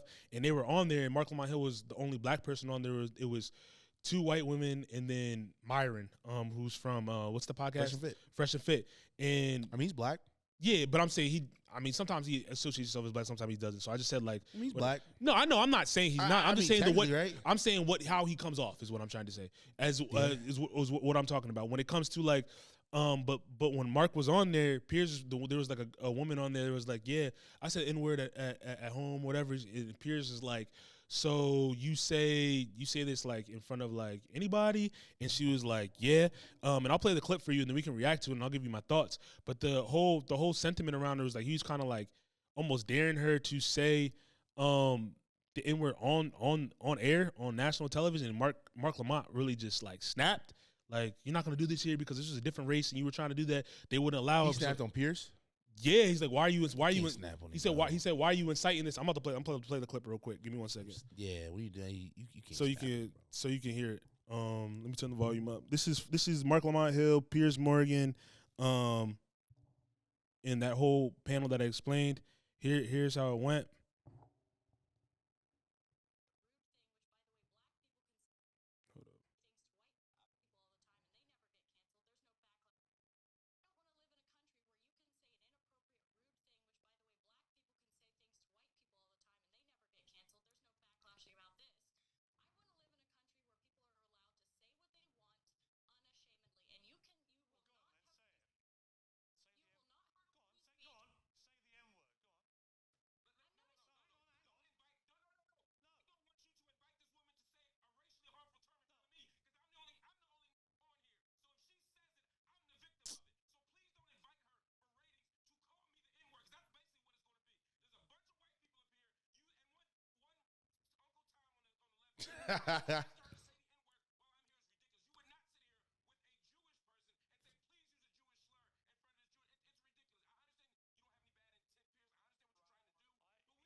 And then after he kind of like went off like that, Myron had the gun. He had like a fake gun that popped out a flag like him shooting, and it said the N-word on, but they blurred it out, and so like Marc was like crashing out. So what do you think about that? Well, Myron, you're just he's a troll, bro. You know you're Uncle Tom. Well, no, wrong use term because the true history behind Uncle Tom is no different. You're a jigaboo. But the thing is with Marcus Lamont is like Marc Lamont. Sorry, I thought it was Marcus. My bad. But Marc Lamont, it's like you should have just kept it cool, bro. You knew you crashed out. Like you crashed out. Like you crashed out, bro. Yeah. Like you knew Piers wasn't trying to like. Yeah, it was for the ratings, 100%. But that's why'd you hop on? You knew what it was for. Like you know, all this is for ratings, shows. No, so I was listening to like his post game. I call post game on JBP. He's talking about like how he knows who's on the panel with him, so he can decide if he wants to be on there or not. He said that time he felt like it was almost like they put him in that position, like you said, for the ratings. That's why he got mad. I'm saying though, like one, it's not your show. Two, it's like, bro, you knew going on a person's platform with a massive following, he's doing something for the love of content and for views. For sure, yeah. So you can't 100%. crash out like that. But the thing is, Piers was trying to get the girl to play herself. Yeah. Go ahead, say nigga. You about to have a bunch of people in your DMs. You're getting a lot of backlash. Like he wasn't, in my eyes, the way Morgan Pierce was going about it, he wasn't going about it to like, yeah, you can say gaslight, but I'm saying he wasn't going like for like ill intent to like make you look bad, Marc Lamont. It was trying to like trick her out of her spot. Marc said that too. He said he didn't think he was doing it to like make him look bad. He said it's the situation. He kind of explained. I don't want to use Marc's words, but I get what you're saying. You're not wrong about that. And also, I just think like it's to the point where we shouldn't let that shit trigger us no more. Because then people, because then they realize, yo, we can do whatever to just make them mad, whatever, that type of thing. Like we know it's. Then they would say, oh, look at that N-word or that monkey start going crazy. Just don't let it. Like bother you. At the end of the day, even though we know it's like internally we have a certain feeling towards it, but it's like you can't, like you said, you can't fold in front of them. Yeah, it doesn't define me. At the end of the day, so it's like I don't think he should have like crashed out like that, because at the end of the day, like Marc Lamont Hill, he does represent a lot of black people, like because he's a well-educated black man. When it comes to just like didn't look like it then. No, I know, but that's what I'm saying. Like, you see what I'm saying? But saying that's what I'm saying to your point. It's like when it comes to that, it's like you represent a lot of people. So how you react to certain things on a big platform like that, it's like, yo, people are looking. You have people that follow you that are looking at you to handle yourself a certain way on that platform. Whether it bothers you or not, it's like, yo, stand 10 toes. It's like you can handle it a different way. Yeah. You know what I'm saying? Like instead of like crashing out. And I think like he even, like I said, in his post interview, Joan, he's talking about on his pod, like he was saying I should have handled it a different way. Maybe shouldn't have reacted that way. And that's hindsight. He said I let the moment get the best of me. See, you can't let the moment get the best of you, bro. You can't. Yeah. Especially on a stage like that, bro. When you're on obviously a platform where it's predominantly white. Yeah. Like I'm not saying you're doing it for like them. It's more so you're a representation for us. Yeah. So like you doing on that, it's like the Karen won again, brother. Yeah, 100%. Do you think like black people? And I'll give my sense to this too. My thoughts to this too. Do you think black people need to be in all those spaces all the time? They don't. No, I feel like, but at the same time, it's good. So you have somebody that's giving some pushback. But I'm saying, like, believe it or not, it's like even with like people like Dr. Umar, like the way he just carries himself when he has those debates, it's like he don't really be crashing out. He really be letting the people speak. Then he responds. Yeah, you get what I'm saying? Yeah. So it's like going about like that. Like people might say like people like Dr. Umar's like, oh, he's too Pan-Africanist and stuff like that. But I'm saying like the way he's delivers it within the debate, it's like, bro, that's the way you're supposed to go about it, educated. Like of course you're gonna have heated moments when one person's talking over each other, whatever. That's just the nature of the game type shit. But like shit like that, bro, it's just like, damn, we got you again, brother. That's how I looked at it too. I'm like, dang. I thought he said he fell for the banana. Yeah, bro, that's what they're doing. And I thought like just knowing it, because he's Marc Lamont, he's from Philly. Like I like the work that he does in terms of like education, just speaking, all that type of stuff, the knowledge that he gives off. I just feel as though like he definitely could have handled himself a little better in that situation. And like you said, the way like maybe even the rebuttal could have been better instead of like crashing out. Let her hit her with a counter or something, like whatever, or just not have responded at all. And just to be honest with you, just with the whole cast that was up during that interview, you should have knew it was hitting for once you logged on, right? Byron, the fuck is he doing? Yeah, when he's on here, it's like, all right, you should exit out. Yeah, you see, that's what I'm saying. You could have clicked off. You didn't have the same thing, because you saw the video with like Dave Portnoy, like when he was on the interview with the news, and she was trying to like play him. He closed the laptop on her, like, all right, this interview's done. Yeah.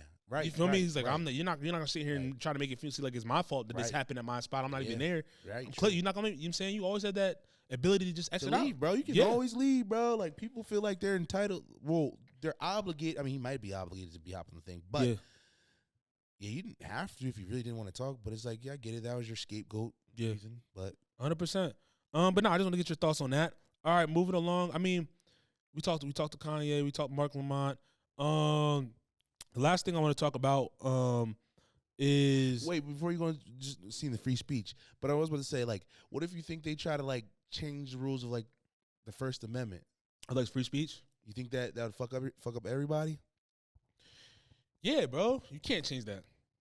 Because then that allows like certain people, like really, if you're in power, you can say whatever you want. You can't speak up on it. Like that's like in different countries. Like if you think about like if like in North Korea or something like that, if you speak out against like Kim Jong Un, like you gonna get it's just gonna happen to you. Yeah, and it's kind of crazy.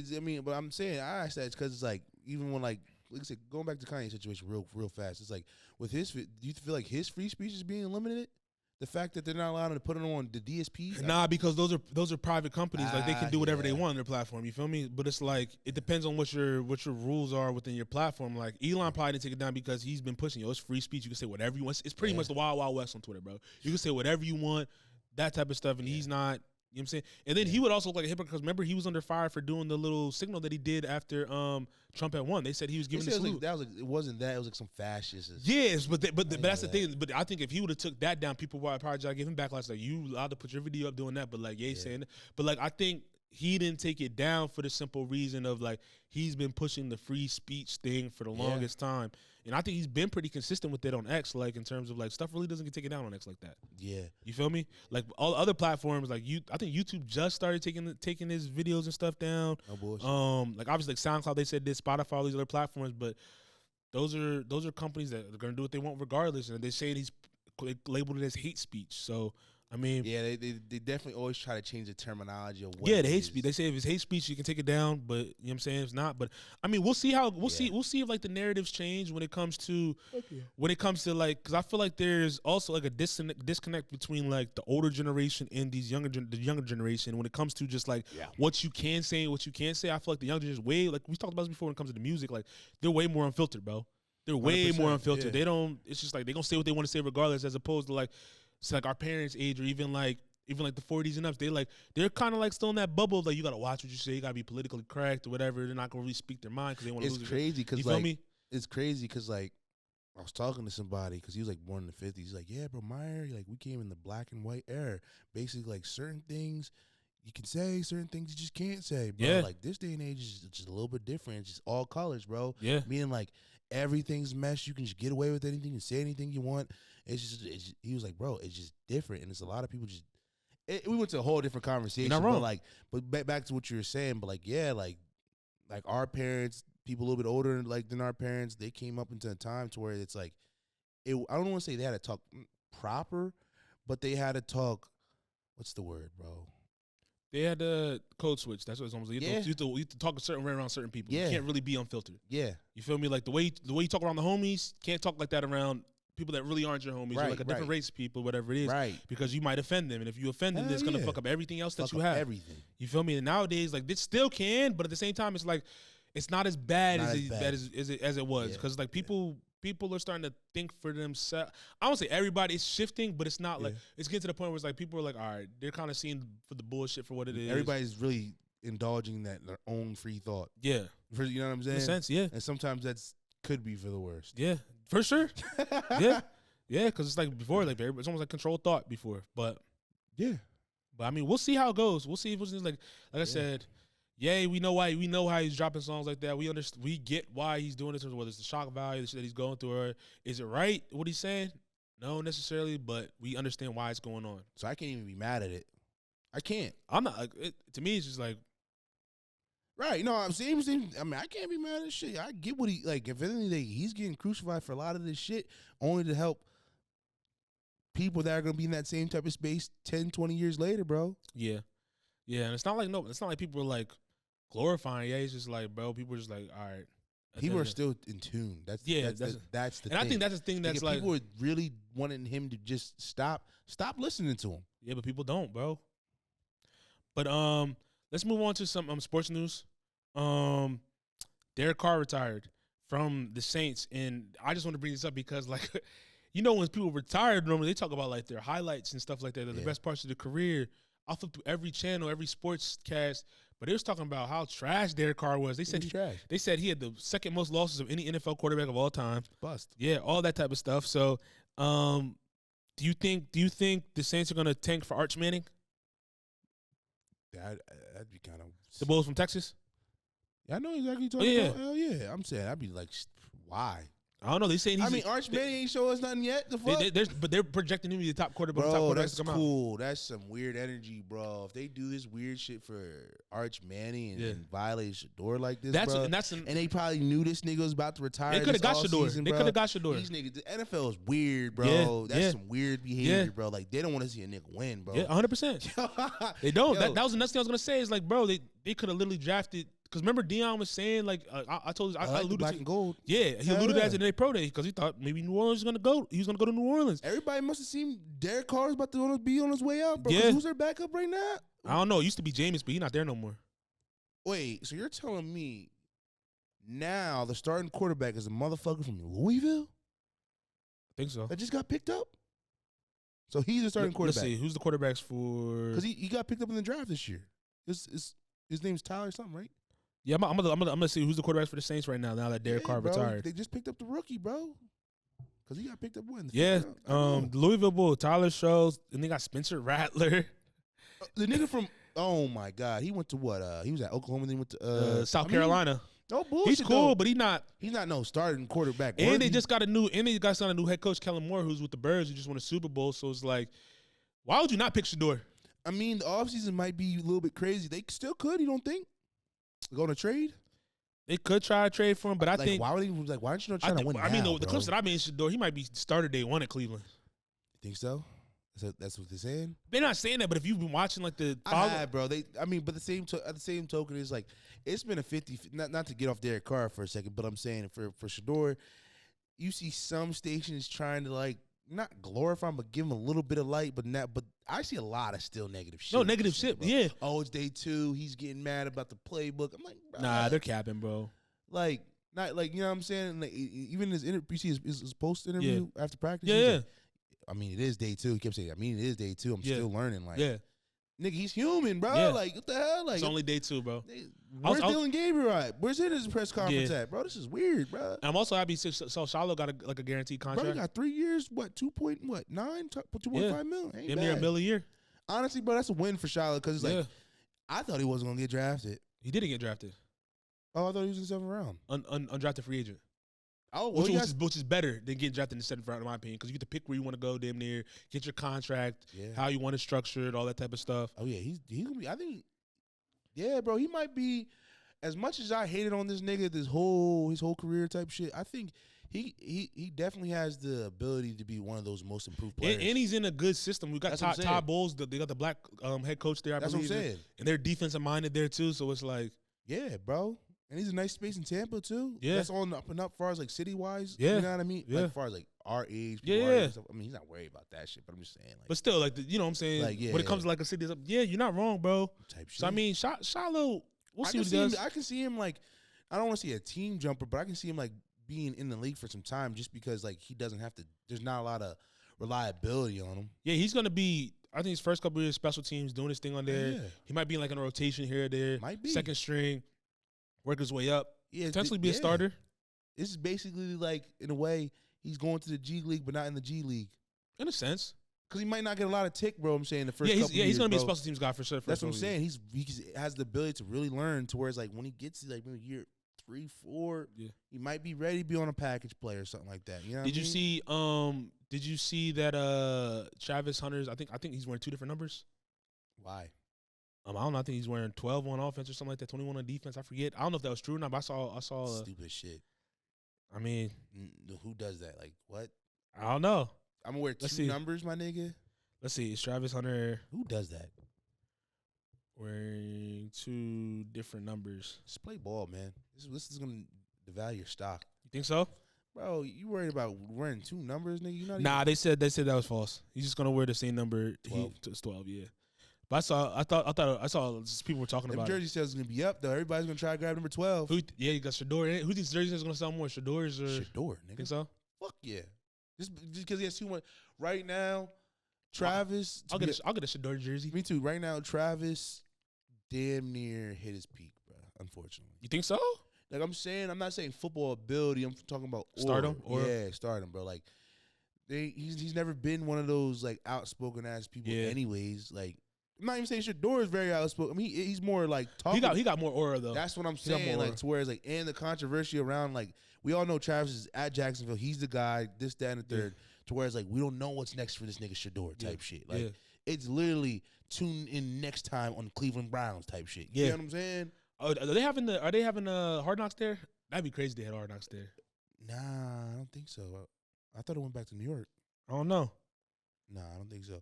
But nah, yeah, I mean, I definitely the journey is more interesting for as Shedeur than Travis for sure. Because now if he starts, he has the whole what he's gonna do? He's gonna change the whole program around. And if he does, when's the last time they've been to the playoffs?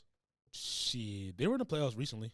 Like that's 2 what years ago. I told somebody. The Browns they wasn't bad, bro. No, they had a squad, bro. They're not bad. Their defense has always been good. Remember what Nick Chubb was toting the pill. They had a decent squad, bro. It's not like they were trash, bro. That's what I'm saying. This might actually be a great opportunity for ball. Like, it's just all about the organization and the front and back office, my nigga. Like, what are they gonna really do? Because they definitely get good picks. Is Myles Garrett still there? Yeah, he just signed a big deal with them. Oh shit. Oh yeah. I think the team's gonna embrace him very well. You think so? Fuck yeah.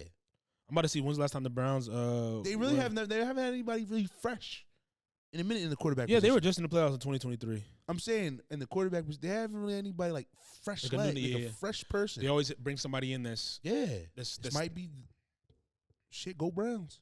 Say go Browns. Hell yeah, bro. But shit, I mean, you got anything else you want to talk about off the top? Two actually. How do you feel about the Pope? I mean, I'm indifferent. I don't really. No, I'm saying like the first American. You think that's a little interesting? I mean, people were like, "Oh, if you want to be on conspiracy shit, like, that's just a little weird, bro." They said right after JD Vance went out there, will dropped allegedly, and Who? The Pope? Yeah, like JD Vance went to go visit him, and then like a couple days later, the Pope had passed away, and they appointed the first American Pope. Bro, I believe that shit, bro. Like, bro, after reading like the 48 Laws of Power and shit like that, and like the sub like context in the 48 Laws of Power, bro, have like the passing of certain shit, bro. Hell yeah. They said that boy from Chicago. They had the video of him coming up to that Chief Keef. That joint me holler. You gotta think about it. Like, you can touch somebody and they could die. What you mean? Like, you could there's something where like you can touch somebody. You know how like Ryan Garcia went crazy, like yo, that person touched me. You can literally touch somebody, not say die, but they can get some sort of like. That's why they be wearing the black gloves. Yeah, bro. No, I'm not saying the Pope situation is real, but like if that's a conspiracy, I mean, I don't put it past people doing some weird shit. Yeah, they said the first American-born Pope from Chicago in 1955. Yeah, I mean, the Pope is the Pope at the end of the day. Like, I don't know like what he's gonna do when he's in there because I'm not the that's expert American on that. Influence, my nigga. No, yeah, that is American. American. No, I get what you're saying. Running the basically, because the Pope's so big. Why? Because they say that he's supposed to be like the biggest like messenger from God or some shit. Yeah, some shit like that. And like, I mean, the Pope has a big influence across the world, man. Yeah. So now you got an American Pope. Definitely got some influence there. 100%. It's influence a whole body of people. They trying to bring shit back to the traditional ways again. You said he's trying to bring back to the. It says the Pope is regarded as the successor of Saint Peter, who was the head of the 12 apostles. As such, the Pope has full and supreme power over the universal church in matters of faith, morals, church discipline, and government. You see what I'm saying? That's crazy, bro. Like, it says the Pope is important as he represents a direct line back to Jesus, the second person of the Trinity. It's a lot of power, it seems like. There's a lot of power. Hey, man. Yo. We'll figure out the next episode of America. Yeah, no bullshit, because everything that's going right now is really like a fucking soap opera, bro. Yeah. Everything, bro. But shit, we gonna see. But I mean, I guess our last topic will be the hired assassins, right? Oh yeah, they were talking about it was a tweet Katie put out. He said I don't know what that was. It said The tweet came from KD. Said, I agree. This isn't competition. Point is, the NBA is full of hired assassins. We all get handpicked from billions of people from different regions around the world to come represent 30 franchises for a handsome fee. The true definition of hired assassins. So he's like, it's like when it comes to sport, he said we're really hired assassins. I mean, if you look across different sports in general, I'll say like more so like obviously like basketball, soccer, and like the UFC.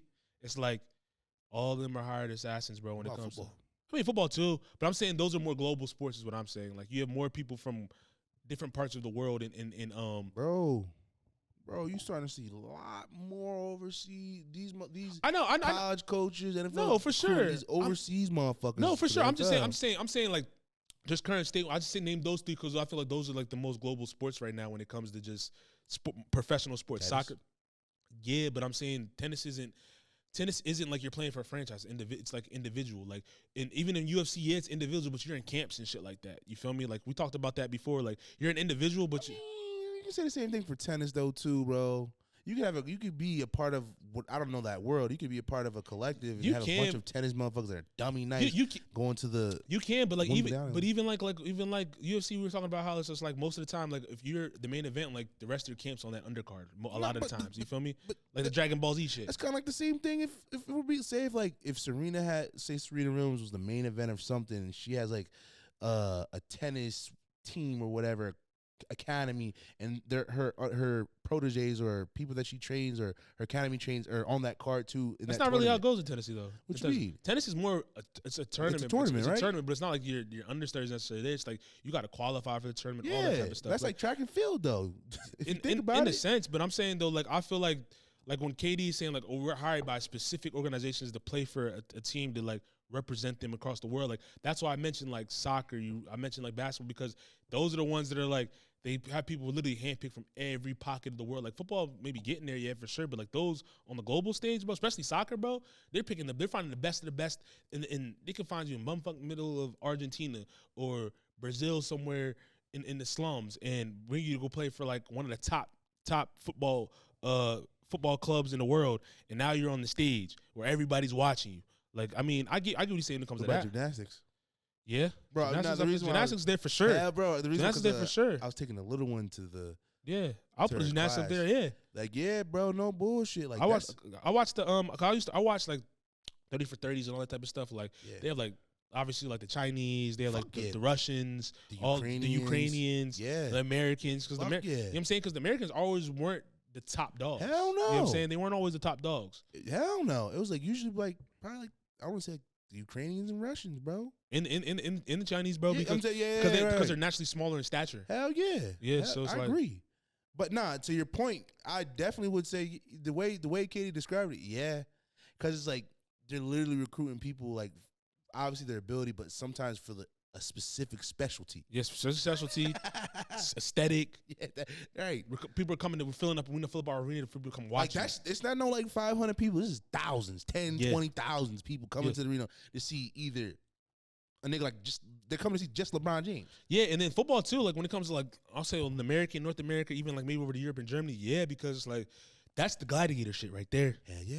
You're going into the arena. You know what's starting to become bigger? Rugby. 100%. Rugby's been. Remember in college they tried to get me to play on the rugby team. I was like, nah. They did, bro. That's injury prone. All right, I got a question for you before we close out. Yeah, it's a sports question. So, what do you think's a hard? This is for everybody too. What's a harder or more nerve-wracking thing to win a championship in sports? You have 2 minutes 30 seconds as a starting quarterback. Championships on the line. You're down 4. You have to score a touchdown, and you only have one timeout. You got to drive the length of the field from the 25, or game on the line. There's 1 second. You're down. You're down 2. No, you're down 1. You can win the championship on the free throw line. And you have 2 shots. Game on the line, championship. Driving that field. Think so? Yeah. Why so? There's so many more components than just fucking playing that quarterback position. You said it's 2 minutes and 30 seconds left. Yeah. 1 timeout, 25-yard in, and I'm down 4. I can't kick the field. Yeah, you have to score a touchdown, or you're on the free throw line. It's just you, and it's you down 1. You can tie the game or win the game. You got 2 shots to go. Right. And you have 1 second left, right? Yeah, you can miss the front end in the 1-on-1 or knock one down. it's a 1-on-1. It's so much I could do with that. For just I'm saying the free throw situation. I mean, there is, but there isn't. There is. I think both are nerve wracking as hell. I'm trying. Which one's worse though, nigga? Is the football? Which one's one. more nerve wracking? Football one, bro. You have so many. But a 1-on-1, bro. You have a 1-on-1, the front components. Bro, I can 1-on-1. If I make one, I'm down. I'm tied, right? Yeah. All right, I'm at least going to OT, nigga. You gotta make. I'm gonna make the one, nigga. You don't know that. All eyes on you. I'm gonna make the one. Hands shaking. One. All right, if you're down 2, if it's harder. Even if I'm scared, all right, I could throw that bitch off the backboard like how niggas do and try to slam that shit. All right, is it hard if you're down 2? No, you're down 2. I'm just asking. I'm just asking. Is that harder though? Is it down 2? Probably a little bit harder. Not harder than football though. The football's the hardest. It's harder, bro. That shit's harder, bro. Like, bro, it's not just you, nigga. Yeah. Like, versus the basketball situation, bro. Like, it is really just you on the free throw line. Yeah. You That's why I said it's more nerve-wracking. Everything's all in your hands. No, but I'm saying, like, it's not just you at that point. Like, you can hand the ball off, fumble. True. You could throw the ball, hit it right in the shit, come off his hands, interception. True.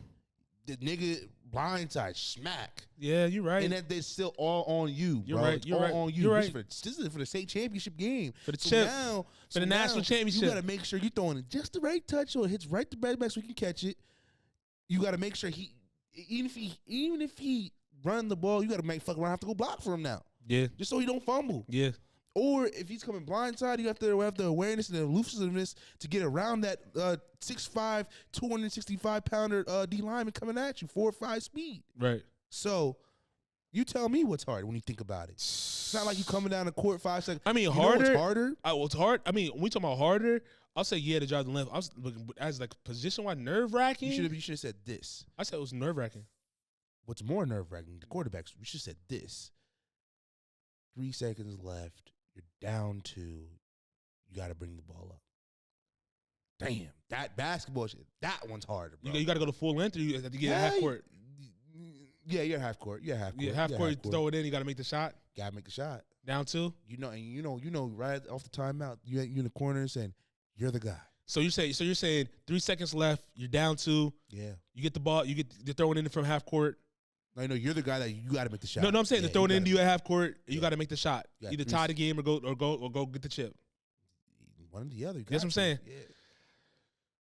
As opposed to the football one. That basketball is hard. But I feel like football's still harder because basketball is it's all on you. That's the more nerve-wracking. That's what I'm trying to tell you. Like the 3 seconds left, you're at the half court. Right off the timeout, the ball's coming to me, nigga. It's coming to me. It's not no free throw. I got a defender on me. I got to get open. I got to create space. With them 3 seconds, bro, them 3 seconds going to feel like 0.3. Do you think it's more? Because you can't even think about what move you got to just know. You just got to do it. You got to know what move you're doing, bro. Do it. That got to be second nature, bro. Yeah. Like, Steph make that shit look easy, bro. But Kobe makes that shit look easy. Mike makes that shit look good. When Katie was at the Brooklyn Nets, the shot looked pretty. It was on the line. Yeah, but if it was on the line, bro, like the shot look, you got to make sure everything you're set up right. So that one's harder, bro. That one's harder. Yeah, I'm interested in the people say. That's a good convo. I want the people to say. But shit, I mean, you got anything else for me? Nah. I mean, I think we covered. I mean, the only thing about Drake, Drake tried to drop something. His leaks. Yeah, I gotta see more. I listened to some of the leaks that was already on socials though. A lot of them. No, but they was on the DSPs. And they took them off. Wonder why? Yeah, I wonder why too. Because I was trying to listen to it the other day. I listened to it when they first put it in the chat, and they saw that they weren't there no more. So the thing is, bro, it wasn't even under OVO. It was just Champagne Poppy. So our bro most might have been on something with that whole making another alien. If that shit's all to be true, and Drake would say, let's go down around and say Drake did that, dropped it. Like that whole alias, doing the whole alias, different name shit, not with the label and shit. Like, I mean, he was on to something with that. If that is true. Yeah, you can, 100%, 100%. So that's a whole new act. Like, let's say the DSPs didn't even help push that shit. That's what I'm saying. The whole new alias act, all that type of shit. Yeah, Champagne Poppy, yeah. But you think at that point, bro, let me ask you this. Do you think he'd be more powerful than the machine itself? knowing that he already has like the streaming dominance and the fan base. But that's what I said originally, bro. I said if you're that powerful, if you do it, you're gonna be way more powerful. You gotta test it though first, bro. I know, but that was my whole saying. argument before, bro. If you're that powerful, Or if you drop on your own, but you already have the fans, you already have the people. No matter where you go, they're gonna follow you. Or like, they showed that, bro. Or like you said, bro, you just do both. Yeah, true. Do both. That's bro. true. Drop under Drake, drop under Champagne Poppy. They don't own your voice box, do they? Unless they do. This is a good episode. This is definitely a good episode. That's all I got for episode 212 of the Face of the Future podcast. It's your boy Millz. We out of here. Peace. God, is that the faces of the future?